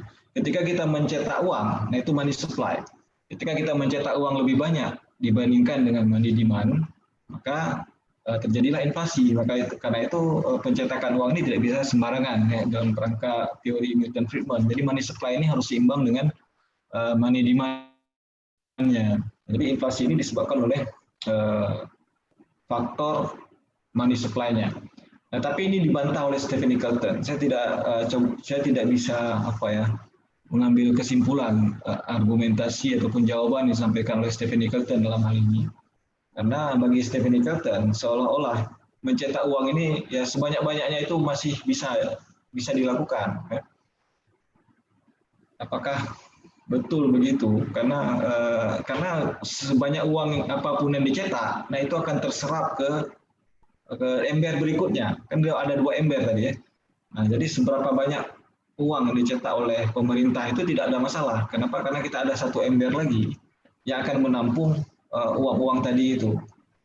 Nah, jadi sementara Friedman mengatakan bahwa kalau kita mencetak uang terlalu banyak, money supply berlebihan, ini akan menciptakan inflasi. Ya. Sementara Kelton mengatakan bahwa government spending itu menjadi surplus kepada sektor non pemerintah, yaitu sektor swasta, ekonomi rumah tangga dan ya sektor bisnis ya. Mungkin demikian Pak Isra. Ya, baik tanggapannya ya, bahwa ini memang menarik sekali kalau sudah mengupas, ya, apalagi dengan ekonomi Islam ya. Tadi ada teori inflasi yang dikeluarkan ya. Dan kemudian Pak Hafaz juga sempat mengatakan bahwa kalau perjalanan fiat money belum berakhir ya, masih terus. Bahkan ini akan terciptanya ya sudah tercipta cryptocurrency. Ini kita Pak Fahmi, kemarin ada musibah Pak Fahmi. Ya, Telkomsel kita itu nggak jalan. Jadi bisa kita bayangkan kalau misalnya sebuah mata uang yang kemudian bergantung dengan sinyal internet tiba-tiba itu kemudian kolaps, bisa dibayangin bagaimana chaosnya ya, dunia ya. Ini juga tantangan juga. Nah baik Pak Fahmi dan Pak Abbas, kita lanjutkan ini dari pandangan sisi ekonomi Islamnya nih. Ada pertanyaan bahwa dari Husniat ya, bagaimana pandangan ekonomi Islam terhadap defisit anggaran di Indonesia yang terjadi saat ini? Apakah perlu adanya solusi dalam mengatasi defisit anggaran tersebut sesuai dengan perspektif ekonomi Islam atau bagaimana? Kita lanjutkan yang kedua, ada Ulfa Khairul Rahma. Bagaimana MMT memandang sebuah ekonomi negara dalam konstruksi globalisasi? Sebab hal ini terkait dengan peran negara berkembang dalam mempertahankan posisi ekonominya. Sebut saja Indonesia misalnya, ketika butuh, dan pasti butuh karena sedikitnya produksi dalam negeri, butuh untuk melakukan transaksi transnasional dengan negara lain untuk kebutuhan negara, maka tentu Indonesia tidak bisa mencetak uang sendiri, lalu membeli barang dari US. Yang dilakukan tentu mesti mencari uang sebagaimana sebuah keluarga. Nah, dalam konteks ini, apakah MMT ya, tetap ya apa tadi? Bisa bilang bentar ya. Nah, apakah MMT tetap memandang bahwa negara tidak sama dengan warga? Nah, ini mohon penjelasannya. Ini dari Teguh Mu'tazzam. Ya. Saya pikir cukupkan segitu saja. Ya. Mungkin sesi ini yang kedua. Ada satu lagi, boleh jadi dalam mencetak uang, ini tambahan dari Pak Jalal, tetap berpatokan pada prediksi pemasukannya mendekati real, salah satunya data valid dan tentu mencerdaskan tidak sebuah negara berkembang dan miskin. Ini 2 pertanyaan yang sudah tertulis. Tadi ada Pak Zaki Fuad ingin menanyakan langsung. Silakan Pak, mungkin Bapak pertanyaan terakhir untuk sesi kedua. Baik, terima kasih Pak Isra. Selamat, apa ini di Inggris Pak Fahmi? Ya, pertanyaan saya 2. Yang pertama terkait dengan underlying asset. Nah, persoalan underlying asset ini terkait dengan pencetakan uang itu sebenarnya persoalan yang masih baru. Artinya kita bisa merujuk ke Bretton Woods Agreement, perjanjian Bretton Woods tahun 1970. Nah, sebagaimana dijelaskan oleh Pak Hafaz tadi, pada saat orang butuh uang, kemudian dinyatakan atau dipersamakan dengan sejumlah benda sebagai pendukungnya atau sebagai jaminan.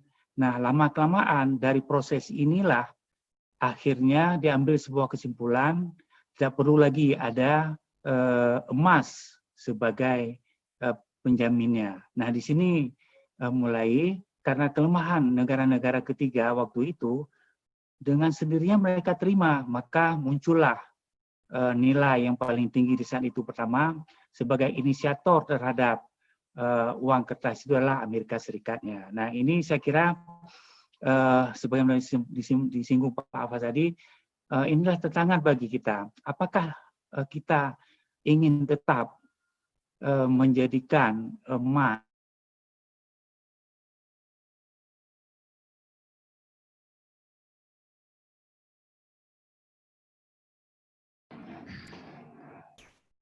Oke, terputus Pak Zaki.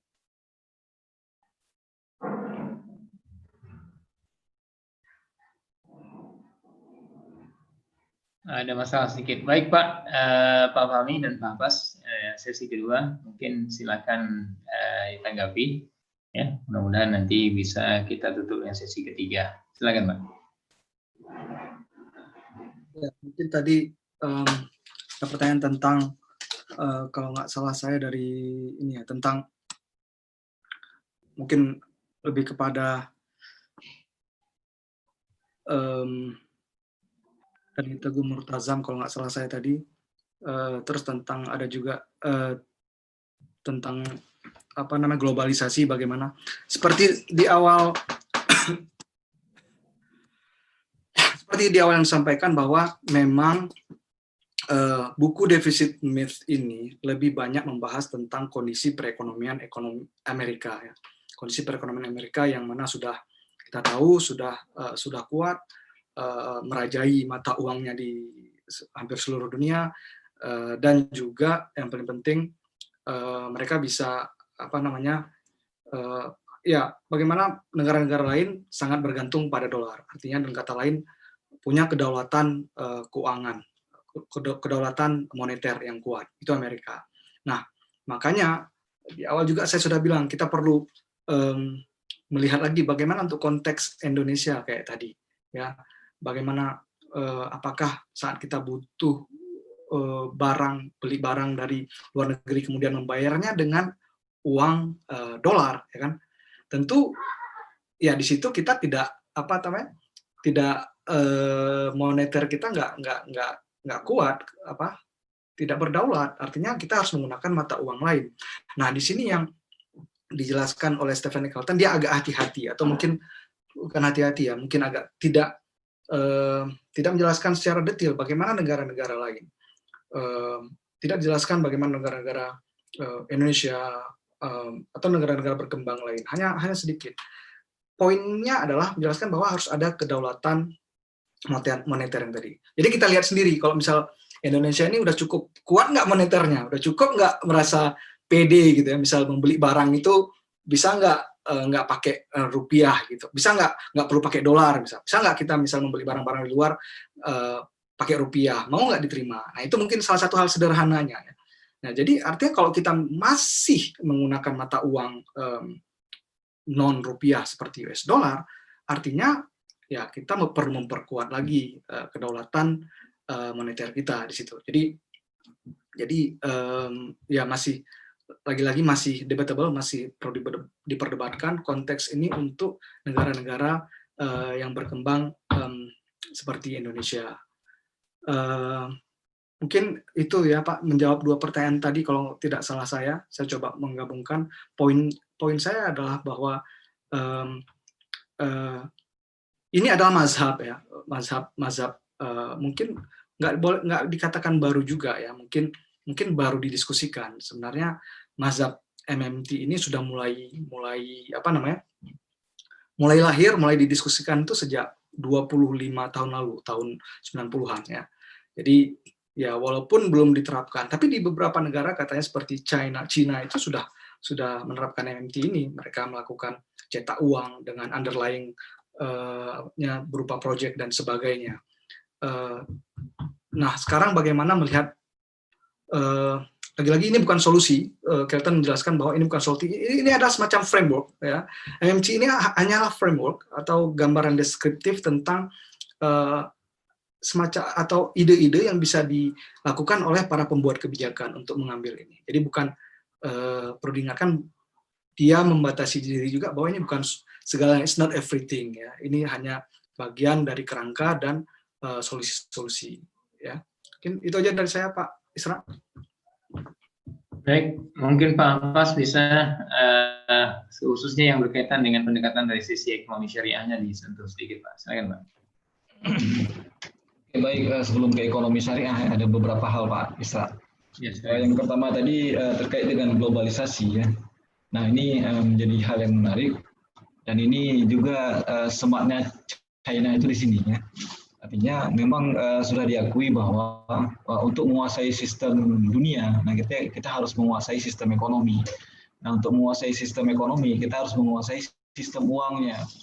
Nah sistem uang hari ini itu kan dikuasai oleh Amerika dengan dolarnya. Artinya itu sudah dibongkar oleh Stephanie Kelton bahwa kita tinggal mencetak Amerika itu tinggal mencetak uang sebanyak apapun. Bisa bagi mereka. Kenapa? Karena memang dolar ini kan dipakai oleh seluruh dunia. Nah, artinya Amerika itu bisa membeli dunia dengan dolar yang dicetaknya. Nah, jadi globalisasi ya itu ya ketika uang Amerika sudah dengan dolarnya dia bisa membeli apapun, tidak perlu ada kekhawatiran inflasi, tidak perlu tidak perlu berhutang mereka. Walaupun mereka membungkusnya dengan hutang-hutang, seolah-olah berhutang, gitu, tapi sebenarnya tidak berhutang karena mencetak uang sendiri. Nah, ini ditangkap oleh Cina. Artinya Cina coba melawan hegemoni itu dengan mata uangnya. Jadi ada currency war. Nah, sekarang sudah menjadi dulu trade war, sekarang currency war. Nah, Cina juga sudah menangkap ide cryptocurrency itu. Cryptocurrency justru juga ditangkap di Cina. Ya. Kenapa? Karena memang Cina tahu bahwa untuk menguasai dunia ini kita harus menguasai sistem uangnya dulu. Nah, berbeda dengan zaman klasik. Zaman klasik itu fair, ya. Perekonomian dunia ini fair. Kenapa? Karena uang itu kan dicetak dengan emas dan perak. Nah, emas dan perak ini masing-masing daerah itu ada sumbernya masing. Nah, jadi mereka mencetak emas dan perak itu sesuai dengan sumber daya yang ada. Nah, begitu ya. Nah, ketika terjadi perang itu kan perlu lebih banyak emas dan perak, perlu lebih banyak uang emas dan perak. Nah, disinilah baru mereka berhutang. Artinya sumber emas yang ada di dalam negeri itu sudah tidak cukup untuk membiayai perang, untuk membeli alat-alat perang misalnya kan. Nah, itu sudah tidak cukup lagi, maka disinilah mereka baru berhutang emas dan perak di negara-negara lain. Nah, dalam konteks sekarang, dalam konteks globalisasi ini, Amerika kan tidak ada batasan ya. Nah, lalu bagaimana dengan negara-negara lain? Negara-negara seperti Indonesia ini. Nah, Indonesia itu kan ada batasannya kita mungkin bisa saja mencetak rupiah sebanyak-banyaknya, tapi siapa yang mau mata uang rupiah ini? Kan tidak ada yang mau ya. Berbeda dengan dolar sangat menghegemoni dan bisa diterima di seluruh dunia. Nah, kita kan tidak. Nah, jadi di sini ada ketidakseimbangan dalam sistem ekonomi dunia, dalam sistem uang dunia. Ada uang yang sangat dominan, sangat menghegemoni. Ada mata uang yang tidak dipakai sama sekali, bahkan tidak diterima.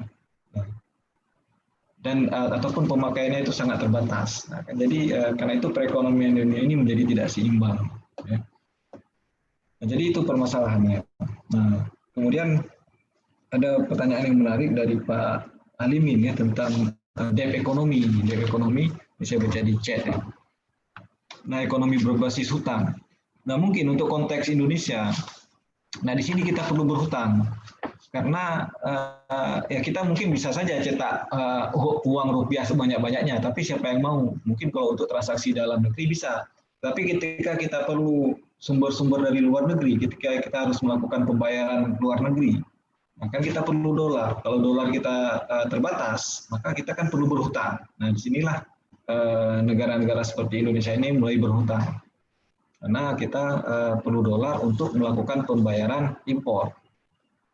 Nah, kalau sumber dolar dalam negeri kita tidak cukup, maka kita perlu berhutang dolar dari negara lain untuk kemudian kita melakukan pembayaran barang-barang yang kita impor. Nah, jadi ini muncul permasalahan hutang karena kita tidak bisa mencetak mata uang dolar. Nah, jadi di sini ada kita seolah-olah Indonesia ini menjadi currency user. Ya. Jadi kan Stephen Kelton membagi dua, ada currency issuer dengan currency user. Nah, kalau currency user ini ya rumah tangga, artinya kita seolah-olah dalam struktur ekonomi dunia ini ya seperti pengguna saja, seperti rumah tangga ataupun seperti private business ya, yang menggunakan uang-uang yang diterbitkan oleh currency issuer. Currency issuer ini ya Amerika yang menerbitkan mata uang dolar. Nah, di sini terjadi ketidakadilan ekonomi. Seharusnya pemerintah itu kan currency issuer. Nah, dulu kalau dalam sistem ekonomi klasik, sebelum klasik, maksudnya ketika ekonomi sistem kerajaan-kerajaan zaman dahulu, itu semua negara currency issuer. Semua negara bisa menerbitkan emasnya masing-masing, dan emas ini bisa ditransaksikan, tidak ada emas yang menghegemoni. Dan masing-masing negara ada mata uang emasnya, dan mereka bisa memanfaatkan ini untuk berdagang di mana saja. Nanti baru terjadi pertukaran, begitu kan? Jadi mungkin demikian Pak Isra. Oke, baik, ini waktu memang waktu kita semakin jalan ya, tapi karena memang banyak sekali yang bertanya, ya apabila mungkin kita paparkan ya. Ini dari Alimin, Pak Alimin, ya jelas kata beliau dari sisi fiskal dan moneter, ekonomi saat ini adalah gap ekonomi. Jadi oke berutang, tapi itu utang berbunga yang menjadi beban semua warga dan generasi akan datang. Jadi ini bertolak belakang dengan Stephanie Kelton tadi mungkin. Ya.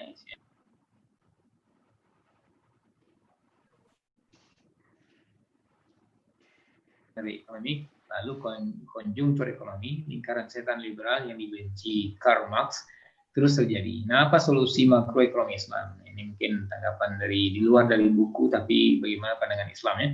Apakah digital money kebal inflasi? Ini jadi sebuah masalah baru tentunya. Karena kita bermasalah dengan inflasi. Creating money is also hidden tax.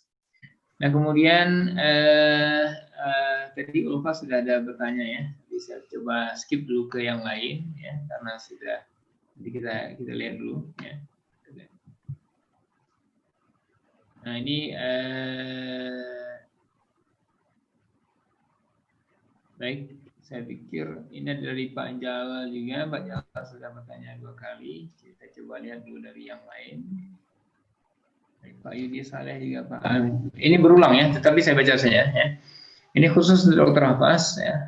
Dari Pak Yudi Saleh. Apakah bisa dikatakan bahwa defisit pemerintah yang produktif lebih baik daripada defisit konsumtif ya, atau operasional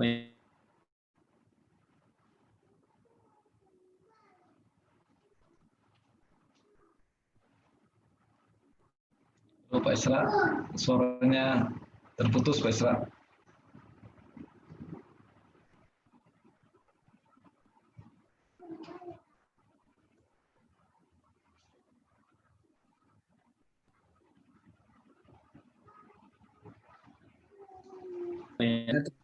untuk hal yang produktif ya. Jadi ini tadi apa Pak? Siapa yang mau berbicara langsung? Ada? Ya, banyak diskusi tentang ekonomi Islam. Saya kalau boleh bertanya juga nih Pak Moderator. Sumber nggak boleh tanya Pak. Tadi kita narasumber Pak Fahmi nggak boleh nanya. Ekonomi Islam perlu kita ini. Jadi ini juga mewakili pertanyaan dari para peserta sebenarnya bahwa bagaimana ekonomi Islam memandang defisit, memandang hutang dan sebagainya. Ini menarik juga.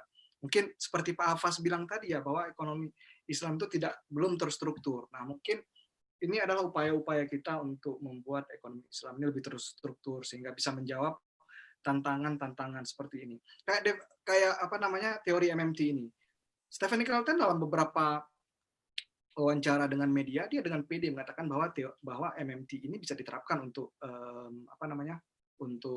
kasus pandemik seperti ini, bisa membantu, bisa memberikan stimulus kepada masyarakat. Misal contoh yang sederhananya gini, bayar aja orang misal berapa persen dari gajinya, misal 80% dari gajinya, tapi orang itu dibayar hanya untuk keluar, hanya untuk di rumah aja gitu, untuk memutus mata rantai pandemik ini. tapi negara tetap bertanggung jawab terhadap kebutuhan mereka, makan dan sebagainya, ya. Jadi tetap dikasih itu. Sama seperti pemerintah Inggris juga memberikan furlough, ya, memberikan ya dikasih gaji lah walaupun mereka nggak kerja, sekitar 80% dari gaji mereka. Nah, menarik, ada banyak pertanyaan karena saya melihat ini bagaimana kaitan ini dengan bagaimana ekonomi Islam menjawab hal ini. Mungkin Pak Isra juga bisa berkontribusi. Saya penasaran, Pak. Apa kita tunggu jawaban dari Pak Hafaz. Silakan Pak, ditanggapi dulu. Ya, Pak, kita diskusi karena ekonomi Islam masih mencari bentuknya nih Pak. Sebentar ya.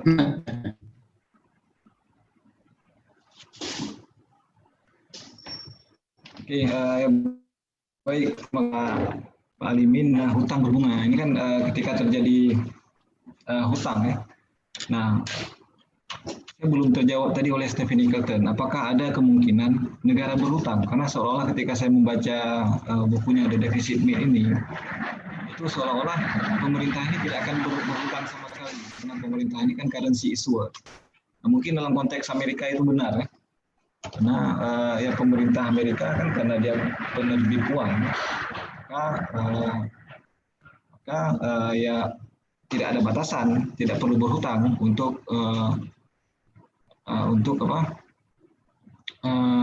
untuk membiayai pembangunannya.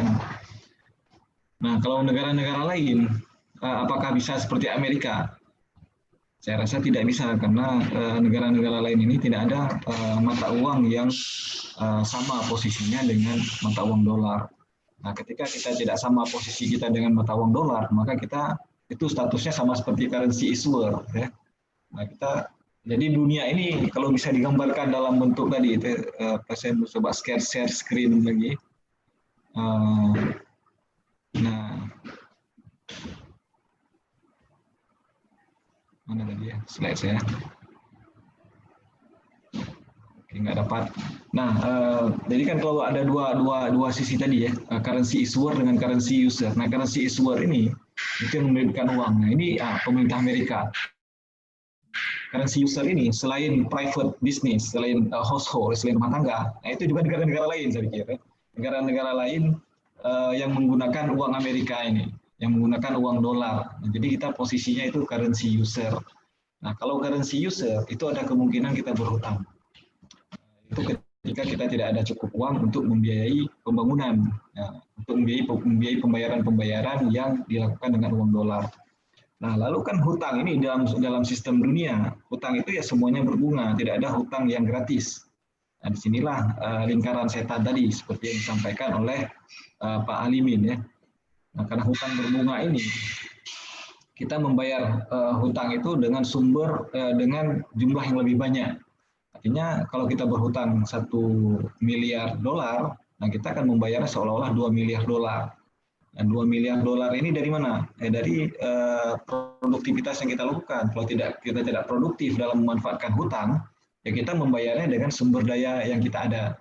Jadi itu efek dari hutang. Nah, kalau kita membayar dengan sumber daya yang ada, seolah-olah sumber daya kita ini kan sudah dikuasai oleh asing sebenarnya. Nah, ini yang disampaikan menjadi lingkaran setan tadi. Ketika kita sudah mulai berhutang, kita tidak mampu bayar, nah, perekonomian kita akan terus tumbuh di bawah hutang, tidak mungkin keluar dari hutang. Ini lingkaran setannya. Nah, apakah ekonomi Islam ada pandangan-pandangan seperti ini? Nah, kalau kita lihat itu ada pandangan-pandangan seperti ini. Tapi mungkin kurang solid argumentasinya. Nah, ekonomi Islam ini kalau saya bisa kita bagi dua. Ada ekonomi Islam klasik, ada ekonomi Islam kontemporer. Nah, ekonomi Islam klasik ini itu ekonomi Islam yang masih sangat pure, yang masih sangat murni ide ekonominya. Ini bisa kita gali dari pemikiran-pemikiran ilmuwan kita seperti misalnya Ibnu Khaldun, Ibnu Taimiyah, Abu Ubaid, Abu Yusuf, kemudian Al-Maqrizi. Ini ekonomi-ekonomi yang masih sangat pure. Pemikiran mereka itu sangat Islami. karena bersumber dari ketika mereka membaca peradaban Islam, ketika mereka membaca realitas ekonomi waktu itu dihadapkan dengan sumber ilmu yang berasal dari Quran dan hadis. Nah, kemudian sisi kedua ya, kita yang hidup saat ini, yaitu ekonomi Islam kontemporer. Nah, ekonomi Islam kontemporer bagi saya itu tidak begitu pure pemikiran Islamnya. Kenapa? Karena kita sudah terjebak terlebih dahulu dengan konsep pemikiran ekonomi Barat. Nah, kita kan sebelum mengenal ekonomi Islam, kita sudah terlebih dahulu mengenal ekonomi konvensional, ekonomi mikro makro dalam peradaban dalam paradigma konvensional. Bahkan kita sudah hafal teori-teori ekonomi mikro, teori ekonomi makro itu di luar kepala kita. Nah, ketika kita melakukan analisa dalam ekonomi Islam, paradigma yang ada ini terbawa di dalam pemikiran kita. Nah, ketika dikatakan defisit misalnya, ya kita defisit itu seperti yang dijelaskan di dalam buku teks konvensional. Kemudian kita cari perspektif Islamnya. Nah, ketika kita mencari perspektif Islamnya ini, nah di sini yang saya pikir masih belum begitu solid. Ya. Sehingga paradigma yang ada ini itu terbawa di dalam pemikiran ekonomi Islam kontemporer. Ini yang menjadi PR. Karena itu kami bersama Ustaz Adi, di sini ada Pak Samsul juga, ada teman-teman lain mungkin yang sering join Zomineri pemikiran Pak Jalal juga, Zomineri pemikiran ekonomi Islam, itu mencoba membongkar kembali ataupun mencoba melihat kembali karya-karya ilmuwan awal, karya-karya ilmuwan klasik. Karena pemikiran-pemikiran klasik ini masih sangat murni, ya, idealismenya masih tinggi, kemudian belum begitu tercekcoki dengan gagasan-gagasan konvensional, sehingga banyak hal-hal menarik yang bisa didapat. Ya. Berbeda halnya kalau kita misalnya memposisikan diri seperti Stephen Kelton. Ya, sedari awal kita sudah memposisikan paradigma yang dibangun di konvensional itu salah. Maka kita harus mencari alternatifnya. Nah, paradigma yang ada sekarang kan tidak seperti itu. Ekonomi konvensional ini benar selama kita tidak dapati bukti bahwa itu salah bertentangan dengan prinsip Quran dan hadis. Nah, paradigmanya kan beda ini. Kalau Stephen Kelton mengatakan paradigma yang ada di konvensional itu semuanya salah, karena itu dijadikan mitos. Apa yang mereka kemukakan ini semuanya baru. Nah, sementara kita di ekonomi Islam itu berangkat dari kerangka tidak perlu menemukan not reinventing the wheel, misalnya tidak perlu menemukan roda baru, karena ekonomi konvensional ini ya sebagiannya bagus mungkin ya. Jadi berangkat dari paradigma itu baru kita mencari sisi-sisi yang bisa kita Islamkan. Saya pikir paradigma kita harus berubah juga supaya bisa memunculkan kerangka baru pemikiran ekonomi Islam. Iban, Pak Isra. Baik, jadi begini, ini waktu memang sudah semakin sempit ya. Saya kecil saja ya. Kalau kita kembali memang kepada sirah ya, pada sejarah Rasulullah, jelas Rasulullah tidak membangun ekonomi dengan hutang. Nah, ini satu fondasi ya. Bahwa sejak beliau hijrah ke Madinah, ya, beliau melihat ada satu satu-satunya sumur yang dimiliki oleh Yahudi, yang itu sifatnya menjadi monopolistik, ya, di mana itu inelastik, di mana si Yahudi bisa menaikkan harga sesuai dengan sesuka hatinya. Rasulullah memandang ini sumber energi yang penting. Nah, bagaimana kemudian menguasai sumber energi ini? Nah, ini tentunya Rasulullah mengajak sahabat untuk sedekah dan wakaf. Nah, jadi sedekah dan wakaf ini menjadi sebuah kebijakan atau sebuah upaya dari masyarakat dan negara tentunya. Nah, begitu terakhir singkat cerita bahwa Utsman bin Affan berhasil membeli ya sumur yang dimiliki oleh Yahudi ini, maka kemudian pembangunan ekonomi Islam itu di Madinah begitu lancar. Nah, demikian juga kita lihat dalam sejarah-sejarah Turki ya, dengan mereka menerapkan wakaf yang begitu baik sekali. Jadi ini sebuah hal yang memang tentunya berbeda. Kalau kata Pak Hafaz tadi, Kelton tadi begitu tidak percaya pada kapitalis, tapi di sisi lain dia tidak menemukan ada sisi yang cukup baik dari sisi Islam yang bisa kemudian membuat negara itu lebih independen ya, lebih bisa untuk membangun negaranya sendiri. Nah ini kalau dilihat dari sisi hutang itu sendiri secara individu ya, secara Islam memang sesuatu yang merupakan emergency exit ya. Bagi kebutuhan konsumsi household itu merupakan emergency exit. Artinya bahwa sekiranya masih bisa ada jalur lain, nah lebih baik dia menggunakan jalur yang lain. Nah tentunya ini bukan sesimpel itu tentunya ketika kita berhadapan dengan ekonomi yang terjadi pada saat ini, di mana sekarang berkembang ekonomi keuangan yang seperti ini ya. Kemudian kita juga ada digital money, cryptocurrency, dan kemudian teori-teori ya, sebagaimana yang dikatakan ya apa namanya, the three satanic pillars in finance atau in economics. Yang pertama adalah tentu ini ada apa tanggapan tentang fiat money, kemudian ada juga pada perbankan itu fractional reserve system ya, kemudian juga riba. Ini hal-hal yang mungkin masih panjang Pak Afas mungkin didiskusikan ya. Saya pikir saya juga tidak menambah dari materi kita. Hanya saja ini karena waktu yang sudah begitu larut, khususnya bagi teman-teman di Jakarta, dan juga sudah ada yang meminta izin nih Pak Afas, ada yang kirim salam dari Bahrain, ya. Kemudian ada beberapa pertanyaan yang tidak saya sebutkan ya, dari Teguh, saya mohon maaf ya, karena memang waktu kita. Saya pikir itu saja. Mungkin ada closing statement dari Pak Fahmi dan Pak Afas, silakan. Hari ini kita membahas tentang buku Deficit Myth ini. Artinya ini bukan karya akhir ya, ini suatu kerangka yang ditawarkan oleh Stephen Kelton dan kawan-kawannya sesama pendukung teori MMT ini. Jadi ini nggak saklek, nggak menutup kemungkinan untuk perbaiki dan sebagainya. Jadi ya kita perlu masih banyak belajar lagi bagaimana apa betul defisit myth itu ada gitu. Dan yang paling penting adalah untuk konteks Indonesia bagaimana, karena di buku ini tidak, ya seperti saya udah katakan tadi, tidak menjelaskan secara detail untuk konteks negara-negara berkembang seperti Indonesia akan seperti apa, bagaimana, apa yang harus dilakukan oleh pemerintah, apakah bisa dengan mencetak uang saja seperti yang dilakukan negara-negara maju seperti Amerika. Mungkin itu aja yang tambahan dari saya. Ya. Baik, silakan Mbak Afas. Oke, ini saya pikir acara yang sangat menarik ya, karena kita membahas buku-buku yang langka, dalam arti tidak mainstream ya. Ini pemikiran arus baru yang digagas di dalam MMT, Modern Monetary Theory. Dan terima kasih Pak Fahmi yang sudah menggagas acara pada malam yang berbahagia ini ya. Karena memang dalam grup dosen FEBI, beliau yang pertama sekali mengajukan ide ini, dan kemudian ditangkap oleh Pak Isra untuk bagaimana kalau kita bedah buku saja.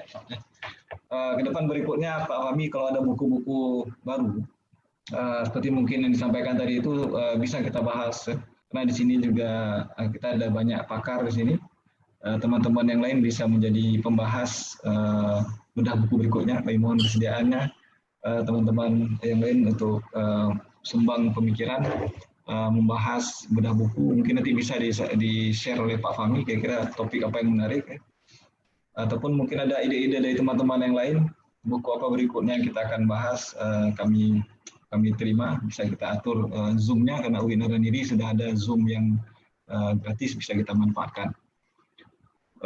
Bagi ekonomi Islam ini menjadi catatan penting, karena ini menjadi tugas kita semua, ilmuwan-ilmuwan yang terlibat di dalam pengembangan ekonomi Islam. Mudah-mudahan ini menjadi pemantik kita untuk menstruktur ekonomi Islam ini dengan argumen-argumen yang lebih solid dan rapi, dan bisa applicable, bisa diterapkan. Karena kita punya banyak ide, tapi kalau pertanyaannya seperti ditanyakan ke Stephen Kelton tadi, bisa tidak ini diterapkan? Kita pun agak sedikit kewalahan menjawab ya. Karena jangan-jangan teori ekonomi Islam ini baru bisa diterapkan kalau pemerintahannya sudah berganti menjadi pemerintahan Islam semua. Nah, apakah demikian? Ini yang perlu kita jawab, saya pikir, sebagai ilmuwan ekonomi Islam.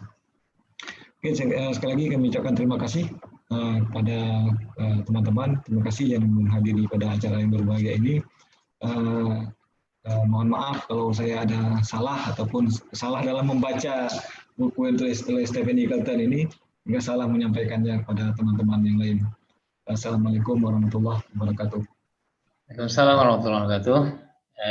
Baik, ini kalau di chatting memang masih banyak ya. Ada komen-komentar, silakan dibaca sendiri. Ada yang lucu juga nih. Pak Jamin mengatakan sangat menarik bagi saya, defisit MIT benar-benar MIT. Ya, selamat menikmati sore di United Kingdom ya, di kota Sheffield ya. Kemudian juga teman-teman semua, dan ada yang dari Jawa tentunya sudah sangat waktu tidur ya, sudah istirahat harusnya, tapi masih bertahan. Terima kasih, dan juga teman-teman yang sudah hadir di sini.